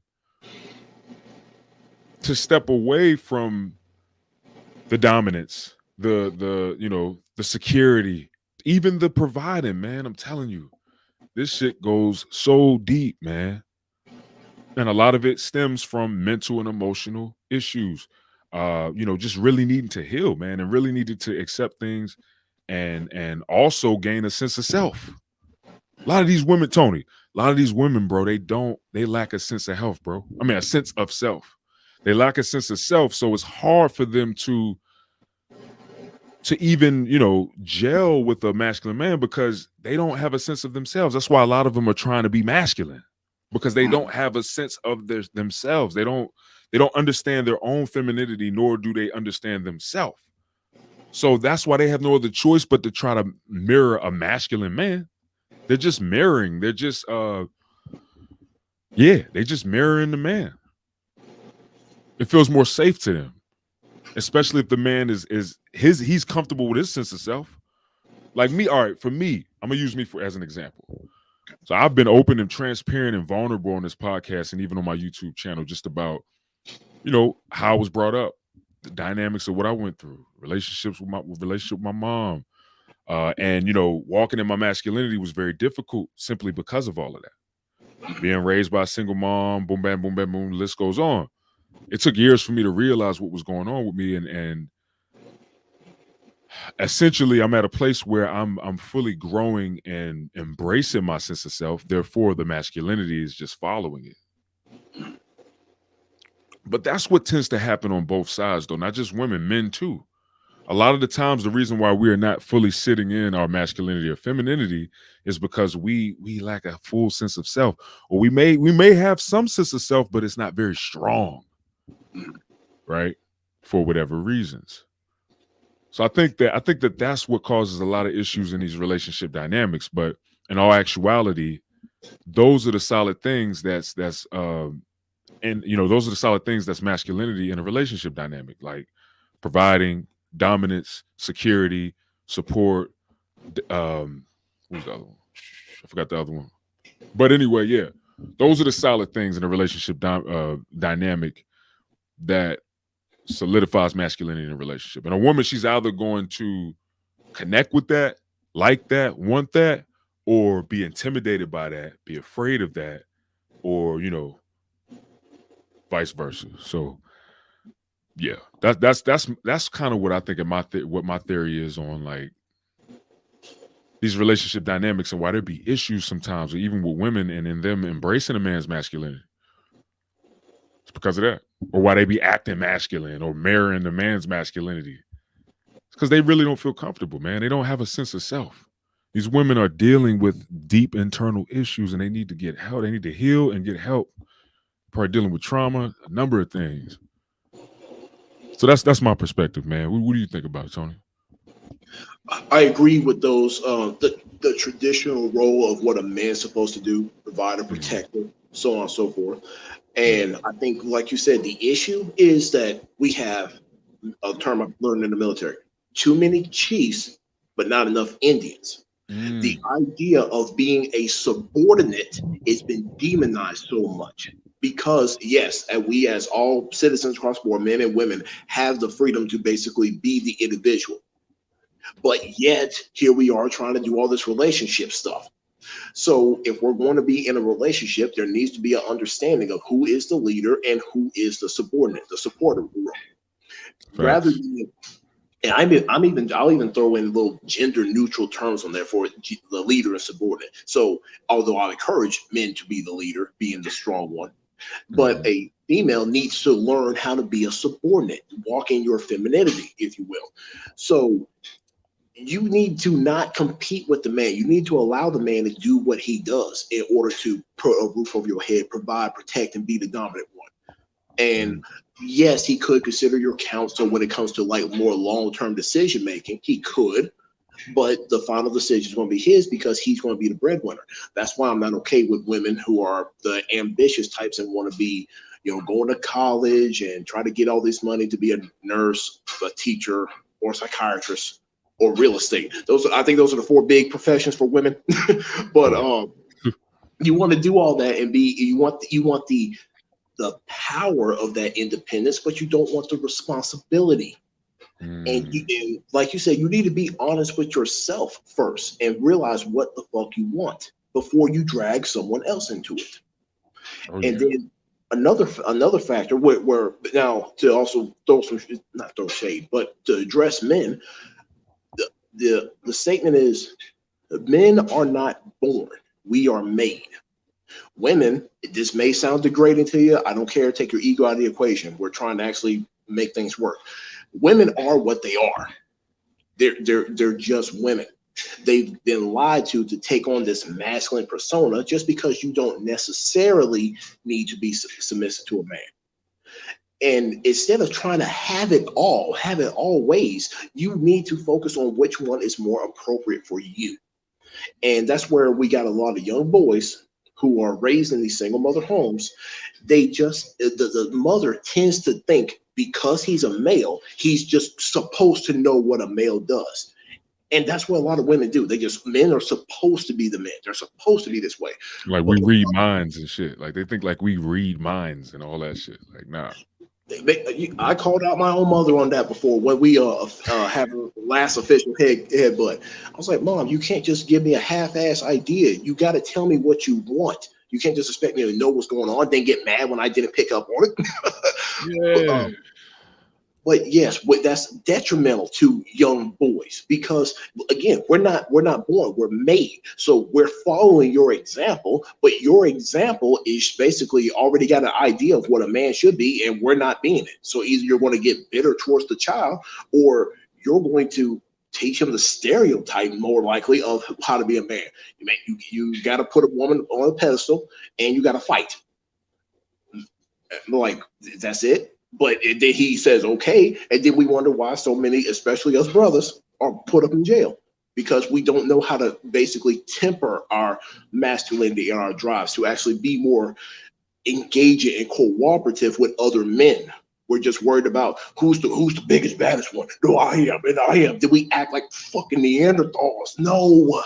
And then we wonder why we're fucked up. We gotta freaking basically women have got to let it go and stop. Basically, well, I don't know, maybe a hard stop on trying to be in charge. A hard stop. And A men big old hard stop. and men, we have got to basically we've got to hear from the more masculine men, maybe the ones who are actually on their own and more shaping and learn that hierarchy. So that way we know when we got that leader, he's calling the shots and he's guiding us to a purpose. If he falls, we can take his place. We have to learn that pattern again. And just to bring up my mother, I was lucky. I was lucky. My mother, single mother, poor, all that good stuff there. But fortunate enough, she was more leaning towards actually trying to be a responsible adult.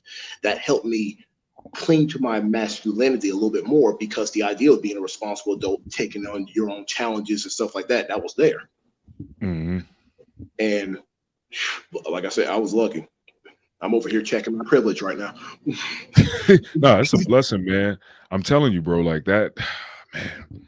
I mean, me for for an example, and man, there's millions of other men that can relate to me, man. I'm telling you, especially other black men that can relate and be like, yo, we didn't really have that privilege. I'm not gonna say that I didn't learn some powerful things from my mom. I did, in all the mess and in all the cesspool, she still was able to give me some wisdom.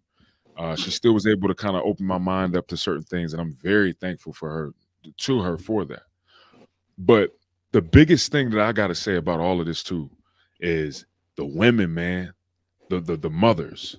The mothers need to really, really deal with what they're dealing with too, and these women that are raising these daughters need to deal with what they're dealing with, because what tends to happen too is these enmeshment traumas end up happening with mother daughters too. And what ends up happening with some of these women is they're so enmeshed with their moms that they don't even really have a sense of self. They're so tied into who their mom is, and who knows, maybe their mom didn't really uh respect their autonomy. So they weren't really able to, develop their sense of self because maybe they had to abandon it because of their mom. There's a lot of women who move in this energy, man, where they in charge. I'm in charge of everything. Everybody gonna fucking follow me. The dad, the man, the kids, everybody. I'm in charge. I'm big. I'm the boss. And all that do is just create more women like that, thinking and accepting or expecting to have that shit in their relationships as they get older. I done dealt with a couple women that I know went through this shit and probably do have enmeshments with their moms, and they probably dealt with enmeshment trauma with their mom because their mom is the one who really needs help and really needs to, deal with whatever trauma she's dealing with. The reason why maybe autonomy may make her feel insecure or scared and unsafe. Um, with that being said, too, that's where a lot of these women get it from. They get it from the mom. They literally watch the mom wild out with the dad, getting physical, trying to fight the dad, throwing fucking plates and lamps at the dad, um, being dominating and domineering to the dad. They just watch it and they like, oh, so this is how we're supposed to be with men. Oh, we're supposed to compete with men. Oh, we're supposed to fight with men. They might even see their father trying to stand firm in his masculinity, right? And then they might see their father just get shut down because the mom is so toxic. But they don't know that it's toxic because they're kids. They're just like, oh, this is what I'm supposed to do. Man, You digging deep. Yeah. And it literally reminds me of one of my relationships that I was in, man, in the past. And it makes me think. And another thing too, this is how you know when you're dealing with a woman like this. If she always be going home and shit, she always go back to the mom, or she always go back home. If she got an issue, if she going through something, she go home. If she has something that she needs to do or take care of or be responsible for, she going to home, she going to mommy. And a lot of the times that happens because these women, man, unfortunately, they don't have a sense of self. All they know is they mom and the way that they mom live and what they mom doing. So a lot of these women just really need to develop a sense of self and understand who they are and get to know who they are. Then they'll realize how much they really deserve to be feminine because it's going to bless them. Then they'll really be able to, understand and embrace their femininity and understand how much of a blessing it's going to be if they just sit in that. It's going to bless them. A lot of these women they're going through it, man, because they're not accepting these truths concerning their femininity. And a lot of them, like I said, lack a sense of self. So that's why they get in these relationships, bro, and they just be doing all types of shit. They are lost. I'm gonna throw I want to use that energy and throw feminism under the bus. Feminism is just for the women who are that combative loudmouth who wants to be in charge because no man's going to want to pay their bills. No man wants to tolerate that. So if you are just a cute woman, you're just a cute woman. If you know how to be feminine and submissive, guess what? You don't have to do. You don't got to work those 9 to 5 long hours, climb up the corporate ladder stuff just to pay off a liberal college degree, just like the other bitches do. You don't have to be like them. If you just learn how to appreciate a man, a good man who will provide and protect for you, make him a bacon, egg, and cheese sandwich every morning, you're golden. You already ahead of the game. You're miles ahead of the game. Let them other freaking loud, uncompliant, argumentative women, let them have all that struggle. You good. Bacon, egg, and cheese, bake some cookies, some generous vitamin P. You done. And look how blessed you are. You're so blessed just by being a woman, being feminine. Because there are masculine men who will roger up and do that. There's a lot of men, and a lot of men are willing to even do that, and they're not even fully masculine, but they know that's their role. Just let it happen. Yeah. I mean, listen, it's If it gonna ain't flow. fix it. Exactly.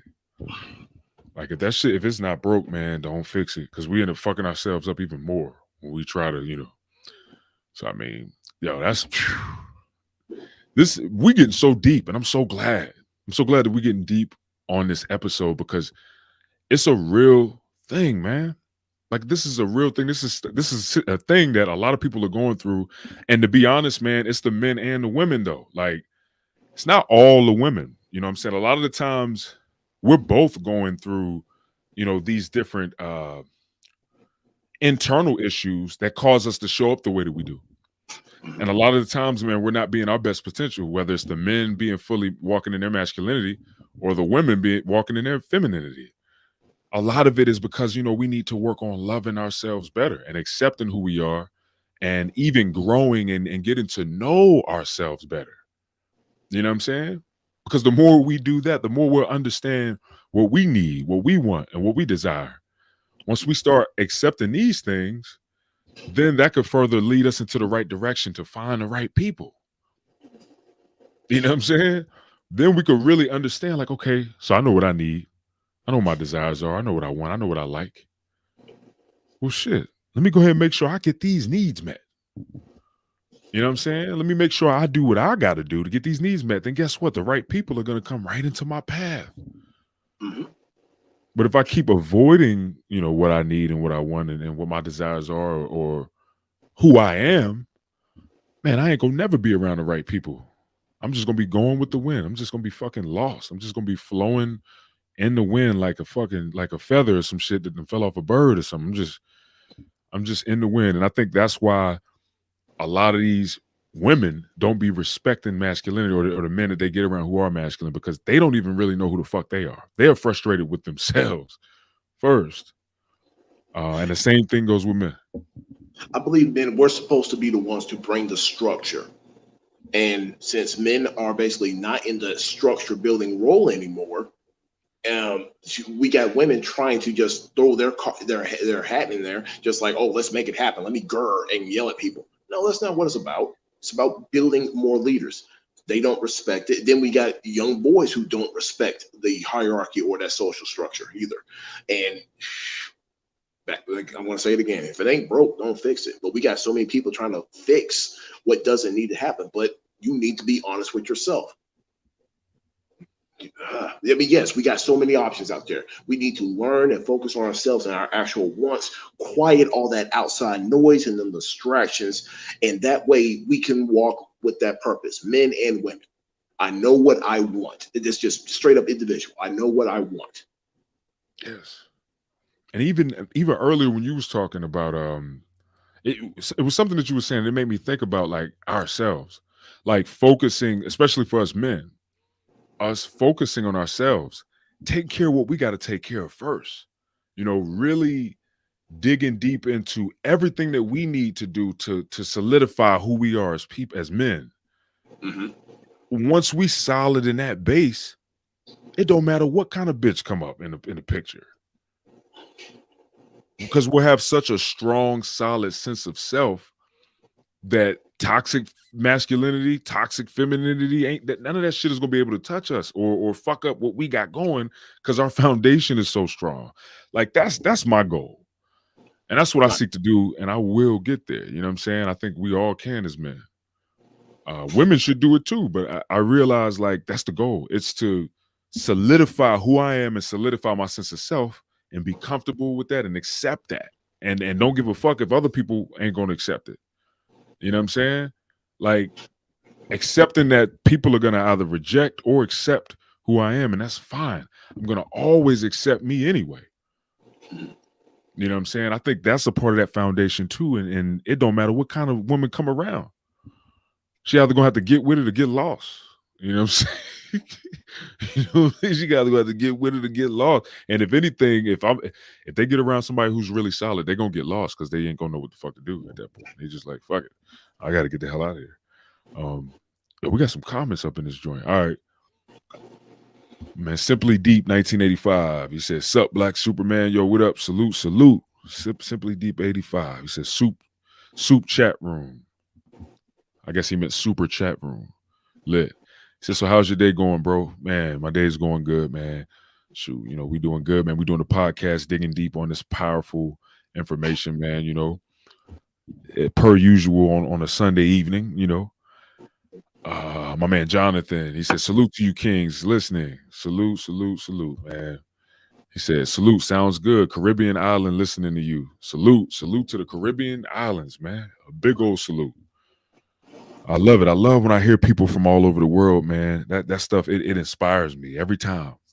Every time I get somebody on here that's, in Scotland or like in Europe. I had somebody hit me in Tokyo one time. I'm like, yo, man, that's some territory going on. You know what I'm saying? That's a blessing. He said, okay, simply Deep 1985 says, does the other dude have a YouTube channel? Oh, they talking about you, Tony. I want to know if you got a YouTube channel, bro. I haven't officially did anything big with my YouTube channel. I would like to start a gaming channel sometime soon. So bear with me.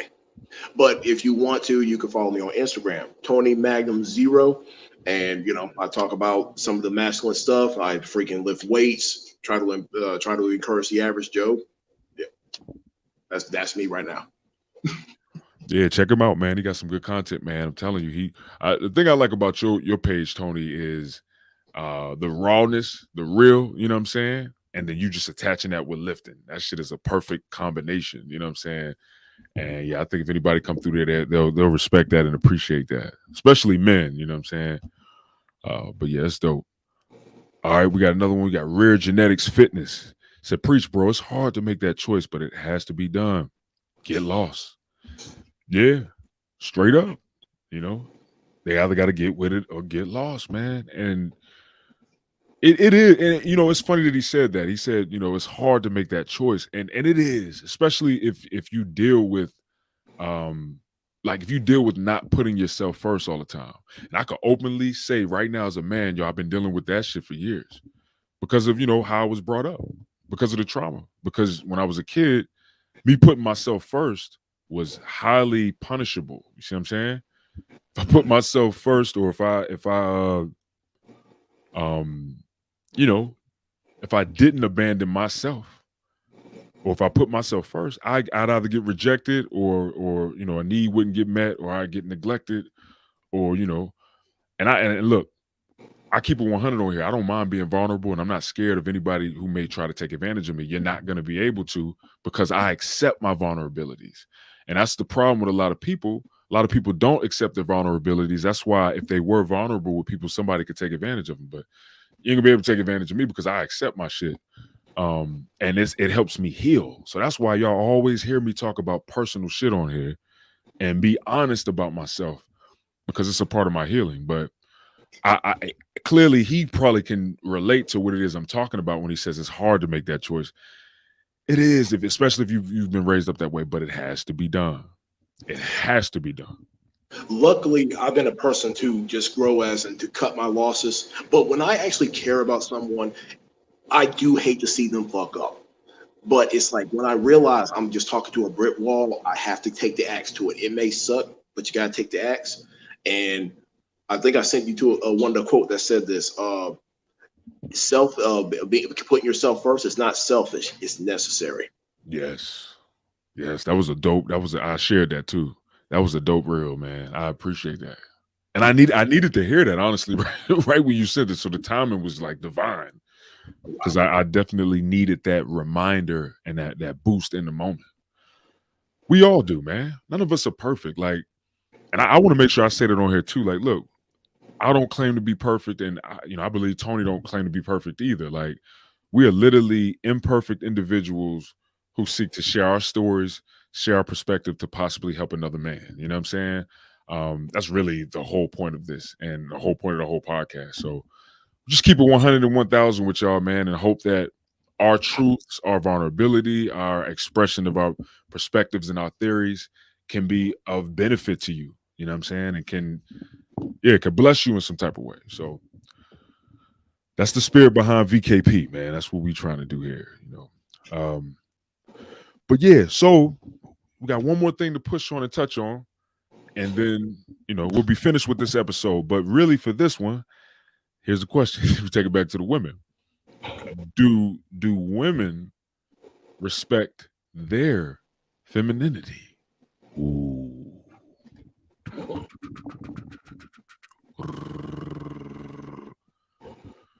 You want to go first or You got it, Tony. You got it. I can already tell you ready to. do they respect their femininity? I think that's part of the problem, that they're lost. They don't. They want to emulate masculinity because it's promises to most stuff, but then when it comes to the actual price it pays, they get shook on that, and that's where they don't appreciate their femininity. Wait a minute, I don't gotta walk in this masculine light. If I make that bacon, egg, and cheese and them cookies, I'm good.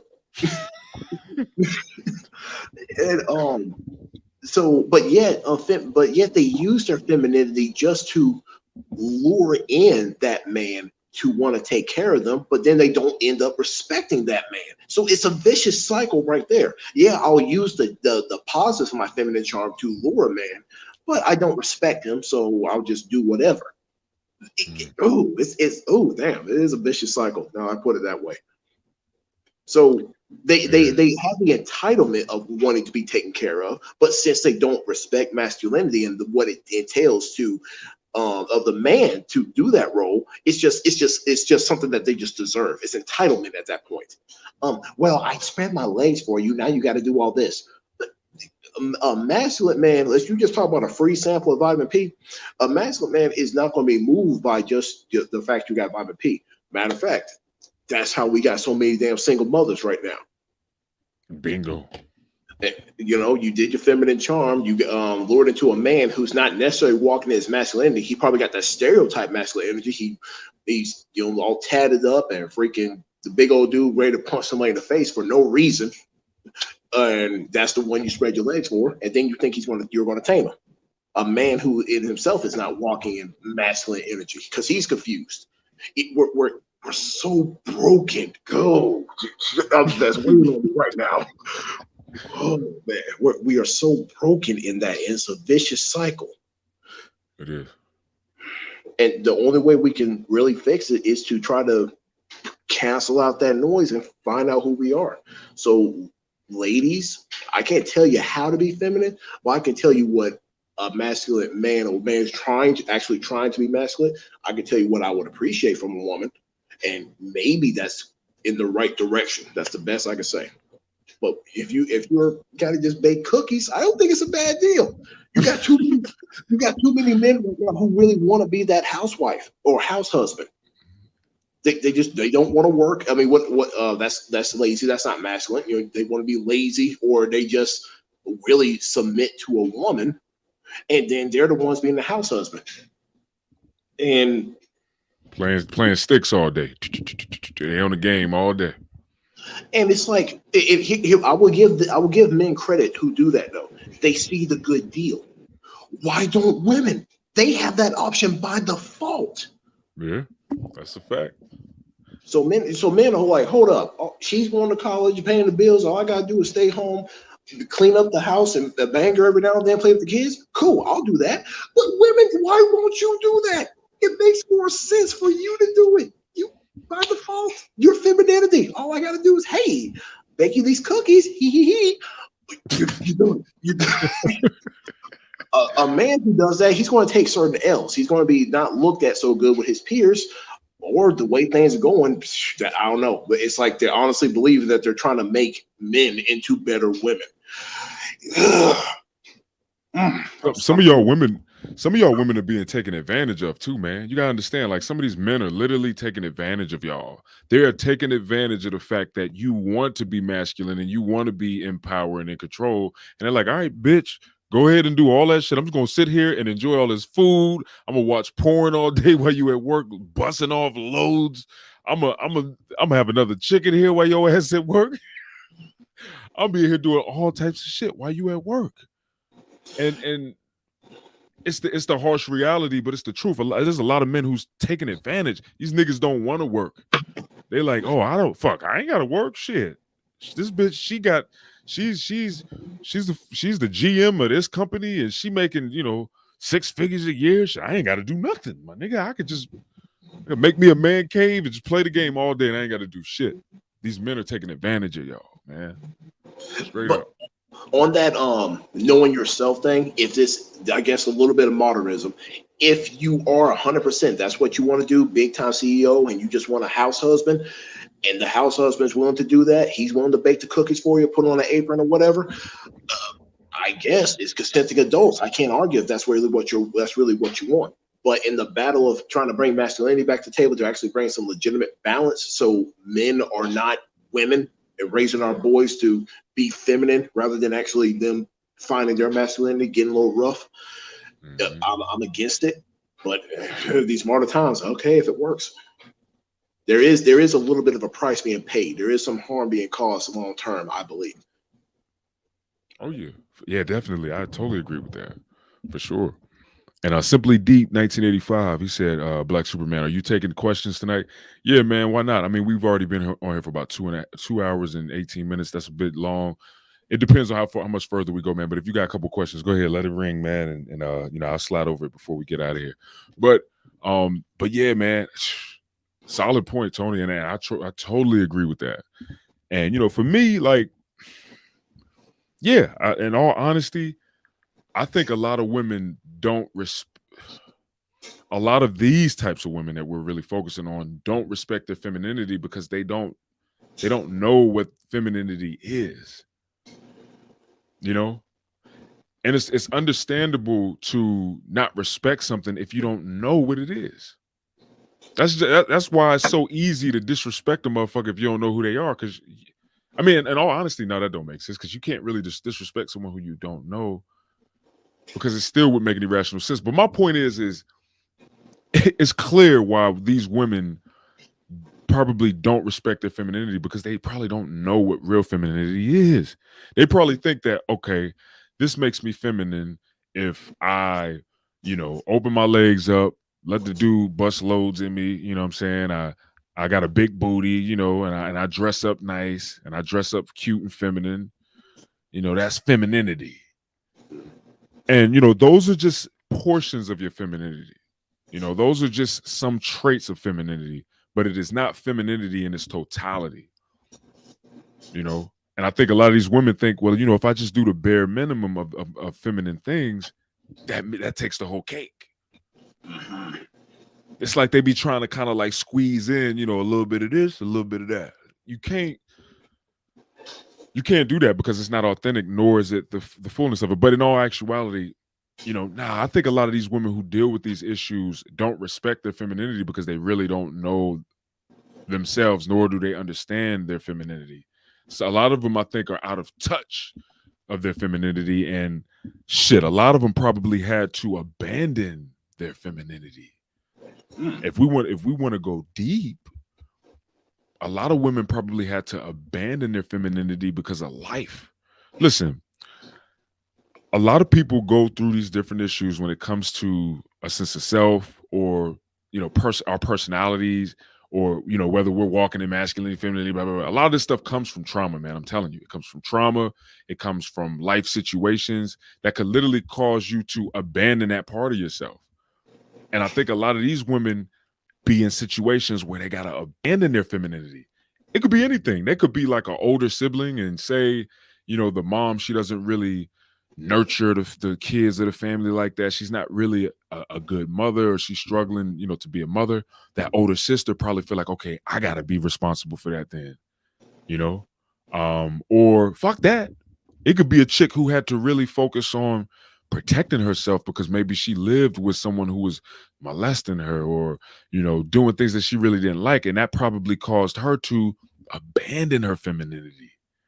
She might have even felt like, you know what? Not only am I going to abandon my femininity, but I'm going to take on this masculine approach for protection. I've heard a lot of stories of that actually. And that's Yes. why I think a lot of these chicks and women end up going to the gay route, or end up going to more of the tomboy route. And I listen, I don't give a fuck what nobody say, bro. I'm very, very confident in my theory about this because I had two girls who were tomboys when we were younger, and they both ended up being gay. And I'm talking about I was real cool with them. They both ended up being gay, and it hit me after the fact, and I'm like, yo, the one girl, I would never say nobody's name, but one of the girls, she told me that she was molested after the fact. And it just hit me, and it's like, boom. Hmm. I remember, she would actually kind of act like one of the guys. She would act like us. She'd be rocking baggy jeans, she'd be sagging, you know, she'd be doing all these different things, and like, talking like us, and just kind of, being like the guys. And this is a strong, firm theory to me. Obviously, all gay women probably wouldn't be able to relate. You know what I'm saying? Or Some, it's all good. All gay women probably wouldn't be able to relate. All tomboys wouldn't be able to relate. But it's just something that really makes me think. Maybe that's what be happening to some of these women, even women who aren't straight up butch, or stud, or even gay of that matter. But maybe that's why they kind of walk in a more masculine role, or even want to take on the masculine role because of the trauma that they went through when they were kids. They probably felt like they had to abandon the femininity. They probably was like, you know what? This is probably why this sick fuck wants to mess with me and molest me because I'm feminine at this age, or because I'm in touch, embracing the femininity, you know? So I mean, with that being said, it's something to it's definitely something to think about. You know what I'm saying? That's just how I view it. And I think that a lot of these women are probably in that type of space. And that's why they tend to, go through these different things, and maybe even feel led to walk in a masculine energy, or whatever the case. You know what I'm saying? Probably because they might have been through these different things. And yeah, man.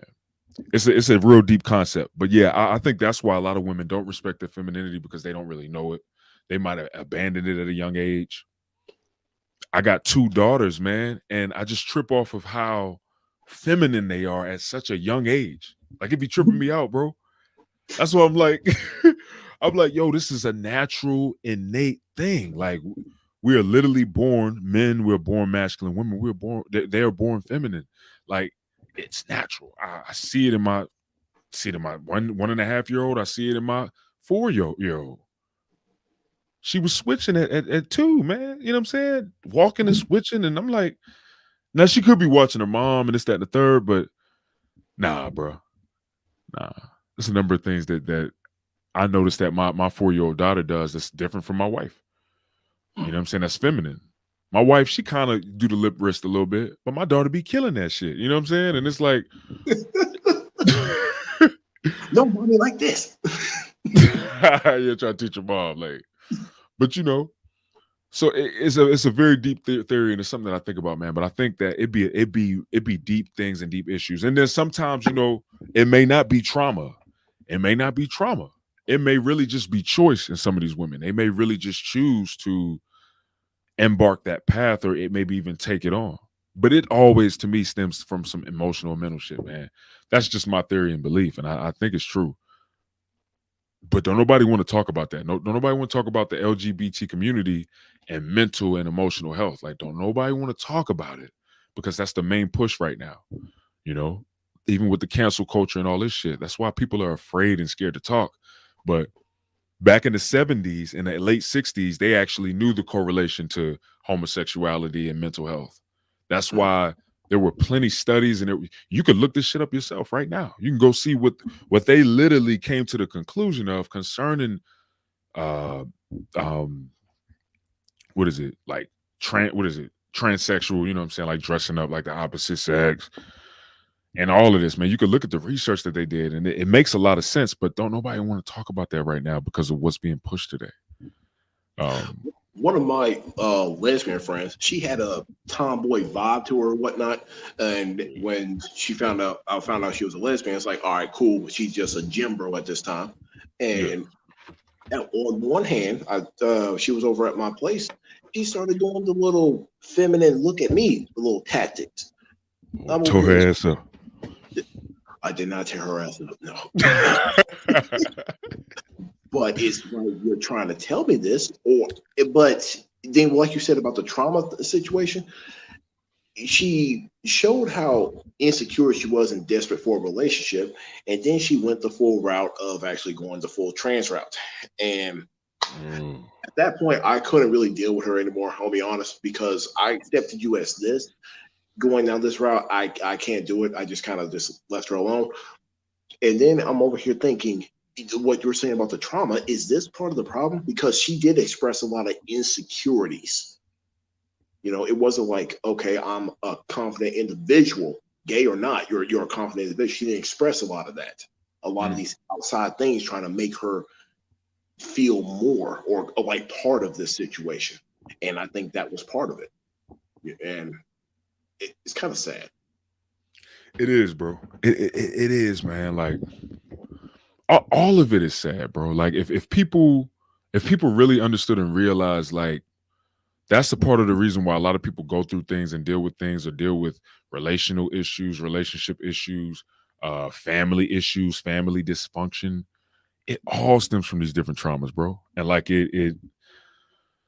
yeah, a lot of the times people end up just walking with these unhealed wounds, and it just further perpetuates more issues, yo. Like throughout different relationships, men and women, identity issues, identity crisis. The list goes on, man. And I just encourage everybody to take mental health and emotional health seriously. And I think that everybody should grow and know themselves better. Like, man, back when I was really getting religious, super religious, like when I really got super duper religious at one point, I used to just count off all of this stuff. When I began to calm down with it, and I even felt God telling me, Kevin, you need to back away for a while, because you're taking this to a path that's not healthy, and that's not what I want from you. I want a relationship with you. You know what I'm saying? That's what I heard God tell me, so I listened. But in a nutshell, that's when I actually started to learn more and more and more about mental health and emotional health. I just started to see all the connections to life, and like how a lot of people are dealing with a lot of issues, and that is the origin of their problems. Mm. in life. I can accept it for myself that that is the origin for my problems, the women I've chosen in my life, the decisions I've made, the relationships that I've made, friendships, all that. It all stems from the traumas that I've been through, and it's sad, bro. But the good news is that we can do something about it once we learn, once we become aware of ourselves, once we become accountable and accept, that we responsible for us now. We grown now. It's like I can't blame my mom for shit now. What I look like saying, oh, my mom and my mom. Nah, my mom ain't got nothing to do with me now. I'm responsible. I got my own kids now. I'm responsible for myself. So it's like, you know, once we accept that, we could turn a sad situation into a triumphant situation, into like a successful situation, and even help each other. That's what I seek to do. I seek to help others with my story, hoping that if anybody's going through what I've been going through, they could use that to help them get out of what, their shit. So, you know, reach one, teach one out this motherfucker. You know what I'm saying? Take it back to school and shit. So, all right. So we got a comment from Simply Deep 1985. It said, "Here's a hypothetical question for gentlemen." It said, "How would you handle the type of embarrassing moment that'll get you clowned by your peers?" I got that one. Oh Uh, man. And hold up, they said if that was not a proper question to ask you, my apologies. No, no, no. No, that was a good question. That was a good question. All right, Tony got you. He gonna elaborate on that. Freaking the utmost self-esteem. When we're talking about trying to understand yourself, the sooner the better. If you understand yourself, your wants, your desires, your ability to do, your ability not to do, your strengths and weaknesses, so on and so forth, the more confident you are with that, uh, look, you will look at all that BS that your peers throw at you. You will freaking just wash it off. Yeah, it gets annoying. Trust me, it get fucking annoying. But at the end of the day, you're doing the appropriate and the right things to make your path better. I get clowned a lot on my position on women. I got all these damn giggling ass grown ass men always like, oh, he's not going to get women. And whenever they heard my position about, hey, just be a little cautious around women if you want to act that way, what do these little gossiping bitches do? They go around telling all the little females, oh, he doesn't like women. He doesn't like women, trying to basically boost their sexual market value versus me. And guess what? That's bitch tactic. So it's like you when you understand it more, it's like you can easily laugh at the people who are just acting weak or trying to be false in themselves. They need this outside source to glorify themselves. When you see that tactic and you don't realize that, hey, I don't need an outside source. I got me. You all that peer crap. You don't worry about fucking peers. And I'm not trying to big up myself so damn much, but it's like, what the fuck do y'all without the motherfucker side of my paycheck, and I'm not breaking the law to get Johnny Law after me. You can't tell me nothing. You can't.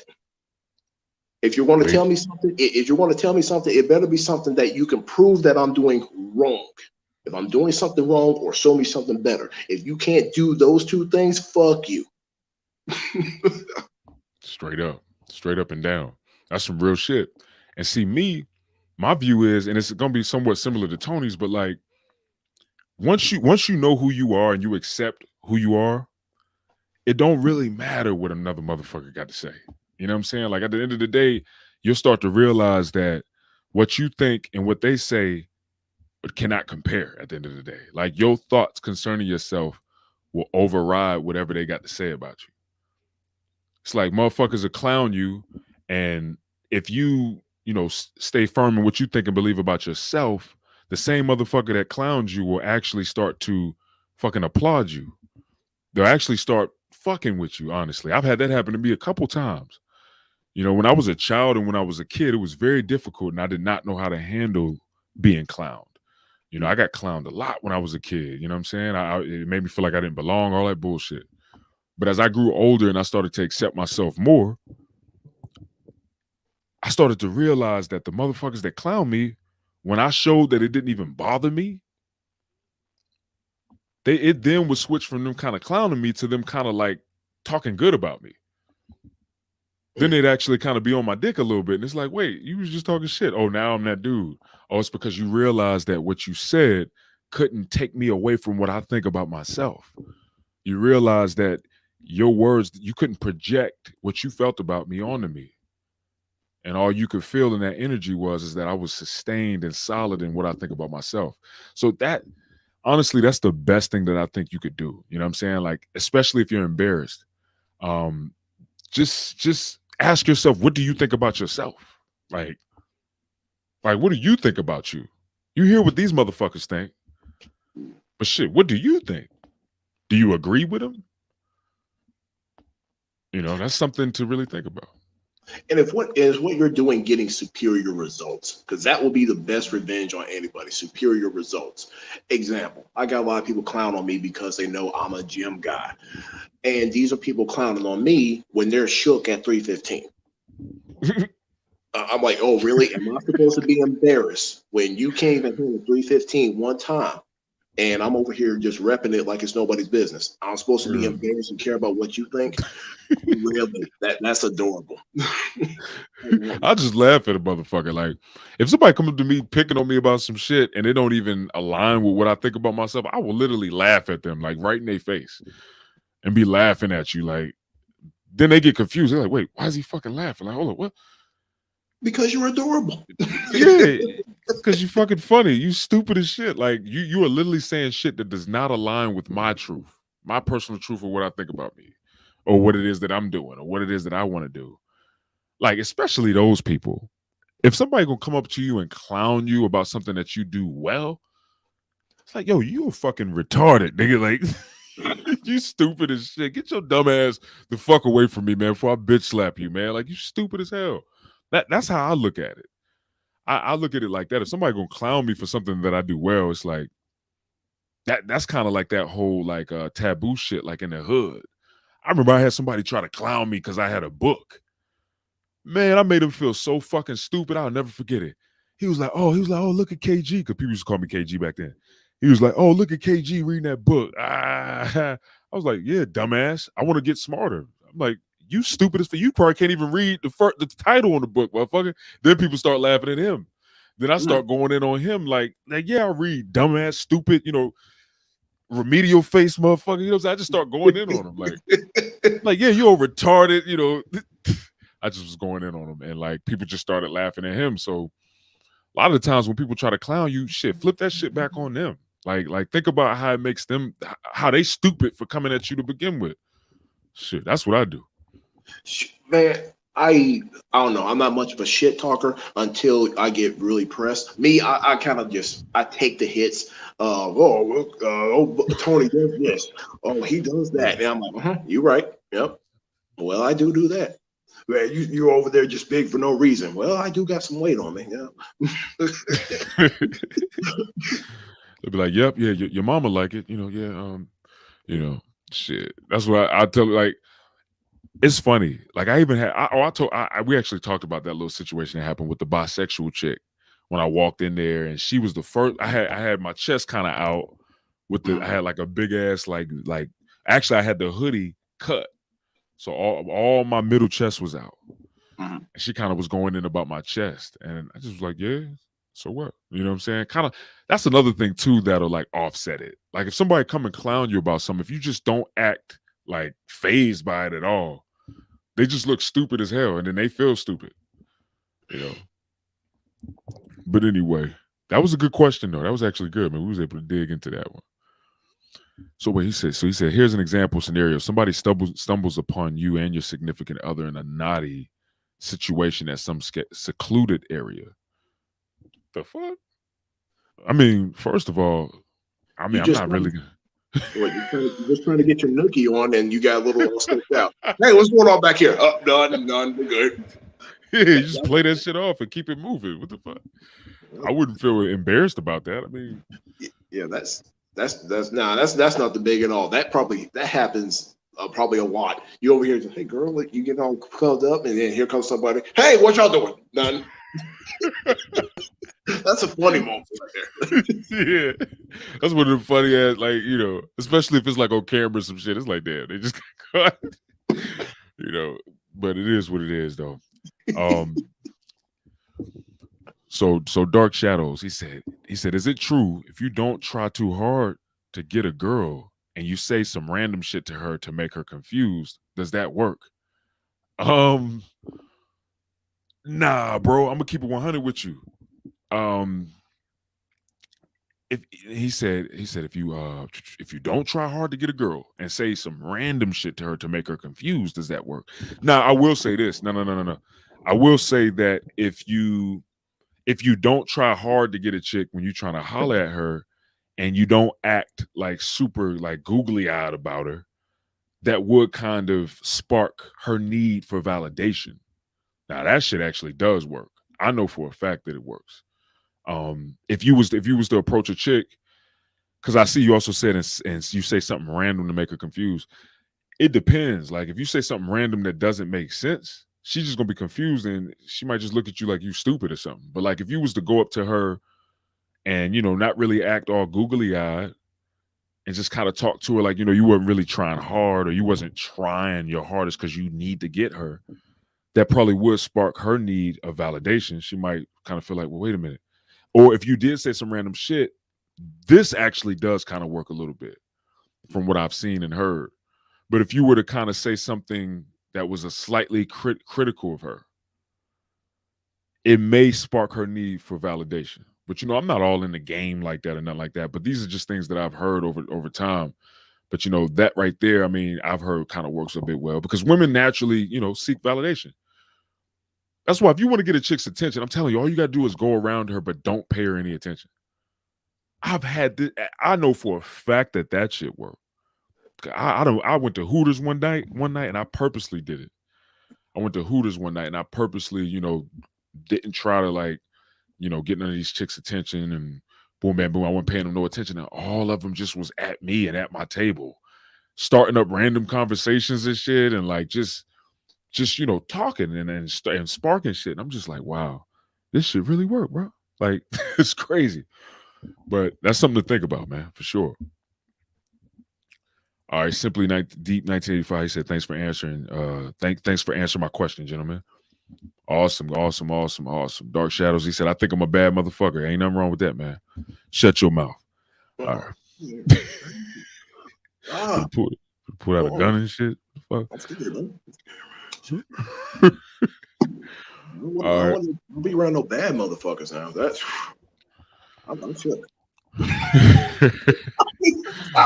Like, oh, he's bad. Hold up now. Shit. If you bad, then Mm. So negative messages. How do you get over it? Um, Negative What do you messages. Would clarify that, man. Clarify what you mean about negative messages, and then we'll come back on that. Because I don't really know exactly what you mean concerning that. Simply Deep 1985. He said the worst time that situation would happen is during finishing while in a state of undress. That. Confident about that, huh, gentlemen? Oh, I see what he's saying. So he's saying like you literally in the act of having sex. Y'all clothes is first and foremost. Why would you even be fully unclothed in a situation where somebody could like pop in? You know what I'm saying? Like I'm not me personally. I'm not even gonna have myself that vulnerable. Who ain't got no clothes on at all in an area where somebody could just pop in. First and foremost. Uh, yeah, what you think about that, Tony? The closest story I have to that was when I was 19. I had a little thing a little bit on me, Uh-oh. and yeah, we had a little moment where she was fellatiating me, and I was diddling her, and Wait, you hold up. know, Hold up. Hold on. Let's rewind that. Hold on. Oh, so you've been topped off. Like you've been topped off. it didn't get to finish though. It didn't get to finish, but there was But some of that going on, but it and happened. It did happen though. yes. Okay. All right. Uh, So so you done got okay. You done got your joint wet. All right. I got you. I got a little sloppy toppy. I got a little bit. Got You know, you. So that's what's going on. But this was at a store where I was a damn. It was a co-worker, as a store came on. That when we doing that a little bit right there, it was like as soon as that door opened, and a customer's in, we had to get right and freaking go right back to our position. I'm hiding in the back. She goes to the front, and that's the funny story I got on that notion where could have got caught. Wasn't anywhere near the full. Near that point. Yo, that's the worst time, yo. That's the worst time. Like, yo, it's funny. This is a funny thing about a situation like that because, I don't know, man. I don't know if it was my wife I was having this conversation with or somebody else, but I was talking about how, like, like if you was getting it in, or say you was like, messing with a chick or something at your mom's crib or some shit, or like, somebody else's crib, and they walked in right when you was coming. I'm like, yo, I'm sorry, man. I'm not gonna stop if it's right. Like, well, I mean, the deed is done. right when you come in, it's like, fuck, I gotta finish, man. Like, that, like me personally, I feel like that would be difficult for me. You know what I'm saying? Like if if my mom or somebody walked in and like I'm having sex and she literally walks in while I'm like nothing, like having an orgasm, it's kind of hard to like stop in that moment. You know what I'm saying? Like I don't. It would be weird as fuck, but that's one of those things where it's like, damn, would you stop or would you keep going? It's like, shit, I'm gonna have to finish me, then see what's going on after the fact. But yeah. All right. So Dark Shadows, he came back. He said basically if someone on this chat was mad talking shit, what would you do to that situation? Like, would you react or ignore it, make him feel degraded, or et cetera, et cetera? Yo, we just had that shit happen, man. A couple episodes ago. We actually just had that happen a couple episodes ago. It was a dude just being very like argumentative and focusing on negating everything that we said, and then eventually I didn't even, when he started saying some real bullshit, I didn't even say anything. I blocked him after that. I ain't even tell Tony. I ain't even tell you about it, Tony. But like, he was commenting some bullshit. He was saying like some gay shit. He was like Black Superman. Can we bang? Just like he was going way too far. Man, I actually knew who the dude was after that. It was actually what we was just talking about in this episode. It was one of the guys who, yeah, man, was just overdoing it with the gay shit. Oh wow! So he was that dude that you said you knew. Damn. Yep. And what they do is they try to act cool with you and shit at first. That's how they do it. They try to act nice and cool and like they just want to be your friend. And they come to find out this nigga was gay. You know what I'm saying? And he just kept saying shit. Like he just kept saying some suspect shit. And that's when I eventually was just like, yo, are you gay, bro? Like some of the shit that you saying, bro, is real suspect. Mm-hmm. And he kind of ignored it, act like he didn't see my question. And then I asked him again. I'm like, yo, I feel what you're saying, but yo, I just asked you a question, bro. He's like, we gonna just skip over that. We gonna just skip over that now.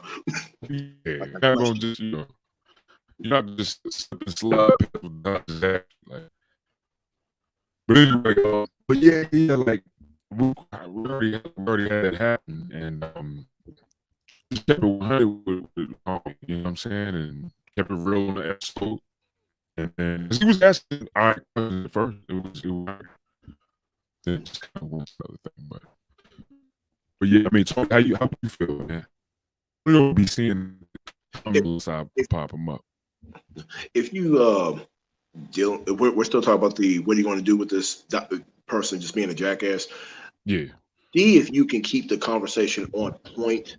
But if you see them using those tactics where it's just he's just being argumentative, stupid, you just got to ignore him. Especially when you're doing a show like this. If you're not here to have a real conversation, even if you have a point that you disagree with us about, you can't have a discussion about it. That's that feminine energy. We ain't about that. So go play somewhere else, little boy. Matter of fact, we had that one dude. He called me Mr. Potato Head or some bullshit. Yep. So it was like, oh, man, just talking that shit. You're an example of what not to be. So thank you for showing your ignorance. We'll move on. And it's funny because Tony started to go in on his profile picture and shit. And yo, I ended up looking up who his profile picture was, and it was Sal. It was Sal from that show. Oh, what's the name of the damn show? Fuck. They go up to people and they like be just doing like little pranks. I think it come on Comedy Central. Um, Impractical Jokers. Impractical Jokers. Yeah, that was Sal. That was the guy named Sal. The profile picture that he had was Sal from Impractical Jokers. But yeah.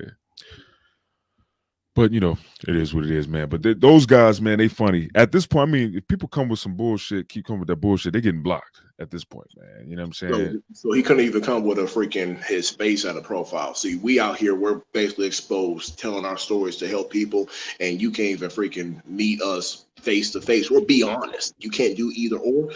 Goodbye. Goodbye. Speaking of that, real quick, because I know this episode is going pretty long, right? But real quick, I just want to show this video that I did because I had some guys talking shit about my lift, right? And I just got tired of them running their mouth and talking shit. So I did a video, and I'm gonna show y'all real quick that video real quick. And this is my response to to the guy or the guys that was just talking shit. I just wasn't in the mood for that shit that day, bro. Like they was just clowning my lift. They was talking shit about how I was lifting. I'm like, all right, bet. I got something for that shit. Mhm. But real quick, I'm gonna find this video real fast, man, and then we can move on. But real quick, what's up? What else they said? Black Superman. He said, "That's all I." Wait. Okay, but yeah. They just comment, man, and saying what they got to say. It is what it is, man. But yeah, real quick, before I get out of here, I just want to find this video real fast and just show y'all.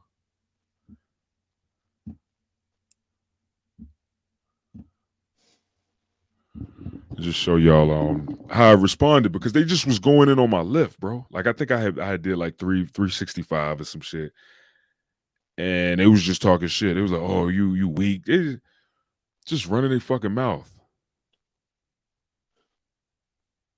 Have you ever had people talk shit about you lifting on Instagram, Tony?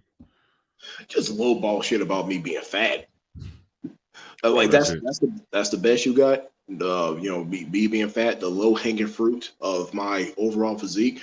In that kind of suspect, are you freaking commenting on a man's physique? Especially if you're not a bodybuilder yourself or any gym rat yourself. Exactly. That's what you go to. Exactly. It's very suspect. It's like, yo, why you so focused on another man, you know what I'm saying, and how they look and shit? Like, Oh, on that note, there was somebody in one of these gyms. He wanted to low key. Now, this dude's a crackhead. He already got fired for his drug situation, blah, blah, blah. But then he wanted to, I'm just, because he wanted to do stupid shit and I had to be the one to deal with him. He wanted to talk about, yeah, lightweight, more reps is better. And then I'm like, okay, I lowered this. I was doing my squats and then I lowered the weight to 315 and just rep the shit out. Like you can't even do that one time, you fat old motherfucker. yo, it's crazy. And that's me, 300 pounds calling another motherfucker fat because that's the only thing you do. You do that lightweight shit and you don't do anything. There I go. Yeah, it's like, yo, don't talk shit if you worst. You know what I'm saying? Like, how you gonna talk shit about the next man and you can't even compare to them and what the fuck they got going on? Like, it just doesn't make any sense. That just shows you're beneath me. You got to talk shit about the greatness that's past what the fuck you got going on. Are you kidding me? All right, Help so I'm me. going. Help me.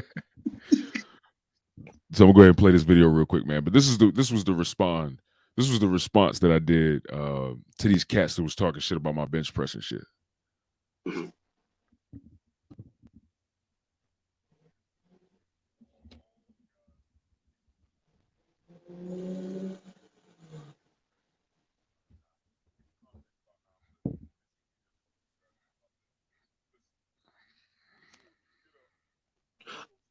Can you hear it? Huh? Can you hear it? Yeah, you can't hear it, Tony? No, sir. Oh shit. Okay. All right, man. I'm glad you said something because I'm thinking it. And if you can't hear it, Tony, then more than likely they can't hear it either. So let me. Yeah. He said we can't hear, man. All right. What the fuck? All right, I got y'all, man. I should be able to hear that shit though.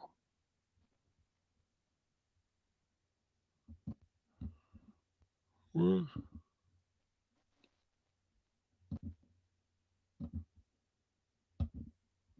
Hmm.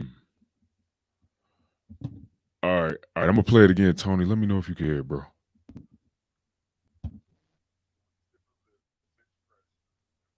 No, Still sir. can hear? No, sir. Oh, what the hell? All right. Well, that's strange. I mean, that shit was clearly.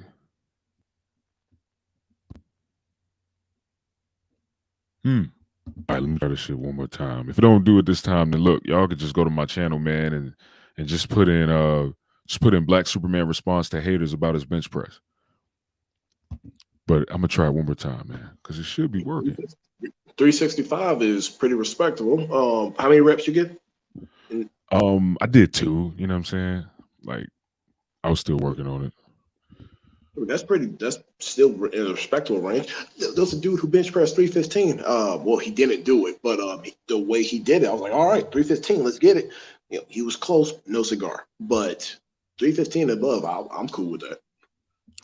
Yeah, and that's the thing too. Like that's why I shouldn't have took it seriously because like people who power lift, obviously, like if you are a power lifter and you're a competitor when it comes to powerlifting, obviously, you're gonna have a high regard on weight because they lifting like 500 and up. You know what I'm saying? So I mean, it's understandable for those guys to come with like an approach like that where they kind of like, oh, you weak if you doing da da da da. But even them, I feel like they shouldn't be like that. And they shouldn't have that type of approach because you're a fucking power lifter. So you can't compare yourself to somebody who say they just lifting just a bodybuilder just to, work on that actual movement. But yeah, man. Why don't people freaking give that same respect back? Look, you train in a different discipline than I do. Just because we have overlapping points doesn't mean that's necessarily the focus. Facts. We got IQs above a potato, right? So we should understand this and not really have this conversation. What the fuck are we doing? Exactly. But people will be people. You know what I'm saying? All right, it should work now. I did click share audio, so it should work now. Hey, this video is dedicated to all the guys that feel the need to come on my videos of me doing these different lifts, bench press, and whatnot, and commenting about how I'm lifting, critiquing every little thing that I do on my lifts. Listen, until you get up and you grow some balls and you upload a video of you doing some lifts, don't put shit on my channel or my videos, all right? Because I'm not here for it. A lot of y'all want to hide behind your YouTube account and say these little big puffy words, but it'd be a different ball game if you was in my face. Point blank, period. I'm not tolerating it. I don't respect that shit. And the only way I respect it is if you get on here, you dedicate a video to me and lift more than me. The weight that I'm doing that you claim is weak, do more. Until then, shut the fuck up. And I go to anybody who got a statement about how I'm lifting on here. Period. I was tight, bro. I was mad about that shit, man, because and honestly, when I look back to it, I'm like, I shouldn't have let it bother me that much. You know what I'm saying? People gonna talk shit regardless. But like in that moment, I had a lot going on in that moment. I'm gonna keep it funky, man. Like I was already kind of stressed with some other shit. But the full beard didn't make it any better too. That shit probably made me more intimidated because I grew it out pretty much all the way. But that's honestly how I felt. And the reason why I played it is because of what you said, Tony. It's like, I'm exposing myself. I'm being courageous. I'm putting myself on camera doing these lifts. And then you want to be the little bitch that want to come up and try to criticize. Where the fuck you at? Why don't you hop on and why don't you do a video with you doing some shit and let motherfuckers critique you? No, you ain't gonna do it because you bitch made. But you want to sit behind your YouTube and he probably can't even do 365 or the people that was talking shit probably couldn't even do it. So it is what it is, bro. Fuck it. To each his own. You know what I'm saying? I'll be glad. I'm hoping to bench press 500. And once I do, I'm going to rub it in this one particular nerd's face. Fuck that guy. Yo, that's what's up, man. So how far are you now from 500? Where you at now? Right now, my heaviest working set is 460. 'Cause I Man, had to move to a different, I had to go to a different gym because the other one closed on us. So I had to readjust the numbers a little bit. word, word. Well, that's what's up, bro. I like I said, man, I'm here for you, bro. I support you. I'm excited, man. I'm rooting for you to hit that 5, bro. And while you hitting that 5, I'm looking to hit 425. That's my first goal. You know Oh, what I'm saying? I want to get to that 425. After I get there, I'm gonna just chill with that. And then like I was saying a couple of episodes ago, I'm gonna focus on strength probably like the end of this year or maybe next year, somewhere around there. I'm just gonna just be fully focused on strength just to see how strong I can get. But yeah, man, it's dope. It's lit. But as far as the episode, man, yeah, we dug deep, man. Wow, this is definitely our longest episode, bro. 3 hours. mm, Um, that's a long one, but it's all good, man. I think we dug deep on it. It was lit, dope. We was able to really touch on some powerful points about this. Um, my last words for this episode is women, listen, respect yourself, love yourself, and respect your femininity. That'll really help you respect men's masculinity, man. And also understand that if you're with a good man or a great healthy guy, he's not going to use his masculinity to hurt you. He's going to use it to protect you. He's going to use it to uh, add that security to you and to love you with it and to honestly, reach your sexual desires if need be as well. So I mean, don't take the masculinity as a tool or a weapon to be used against you because that's not what it's for. I can't speak for all men, but I know me personally, that's not what I would want to use my masculinity for. It's to protect, it's to serve, it's to love, it's to be. So, women, if you find it hard to respect men's masculinity, then it may be time for you to really look at yourself, man, and really identify yourself and figure out what's going on with you. What about you, Tony? What's the last words you got for this episode, bro? let the man be the man. Women, you Yes. have to you have to learn how to stay in your Hey, lane. babe, can you shut the door? There's a lot of the distractions out there trying to tell you to not be a woman. When here's the direct question: why not? Why Yeah. not be a woman? How do you lose? You got a strong, providing man who's there for you, wants to provide for you and your kids, and take care of the kids and stuff like that. If you got that guy and he's staying on that path to provide for his family, which men are always told to do, be a real man. He's Yeah. doing it for you. You win. You win. So what? You don't have a college degree. So what? You're not in all that college debt. So what? You don't. You're not the CEO of your own company and whatnot. You win. There you have it, guys. Ladies, if y'all watching, there you have it. Men, if y'all watching, try to talk to your women about this if you're really dealing with that, and she's just not respecting your masculinity. In some cases, man, you may really have to find somebody else, man. Because some women, they just probably aren't really suitable, or they're not really in a place to respect a man's masculinity because they deal with too much with themselves. And in that case, try a couple counseling, man, or try to get counseling, or recommend she get counseling. And if that shit don't work, man, then it may be time to move on. But hey, y'all know what I say, man. At the end of every episode, man, listen, every man is a king of his own world. All right. Embrace your masculinity and build your kingdom kings. Salute.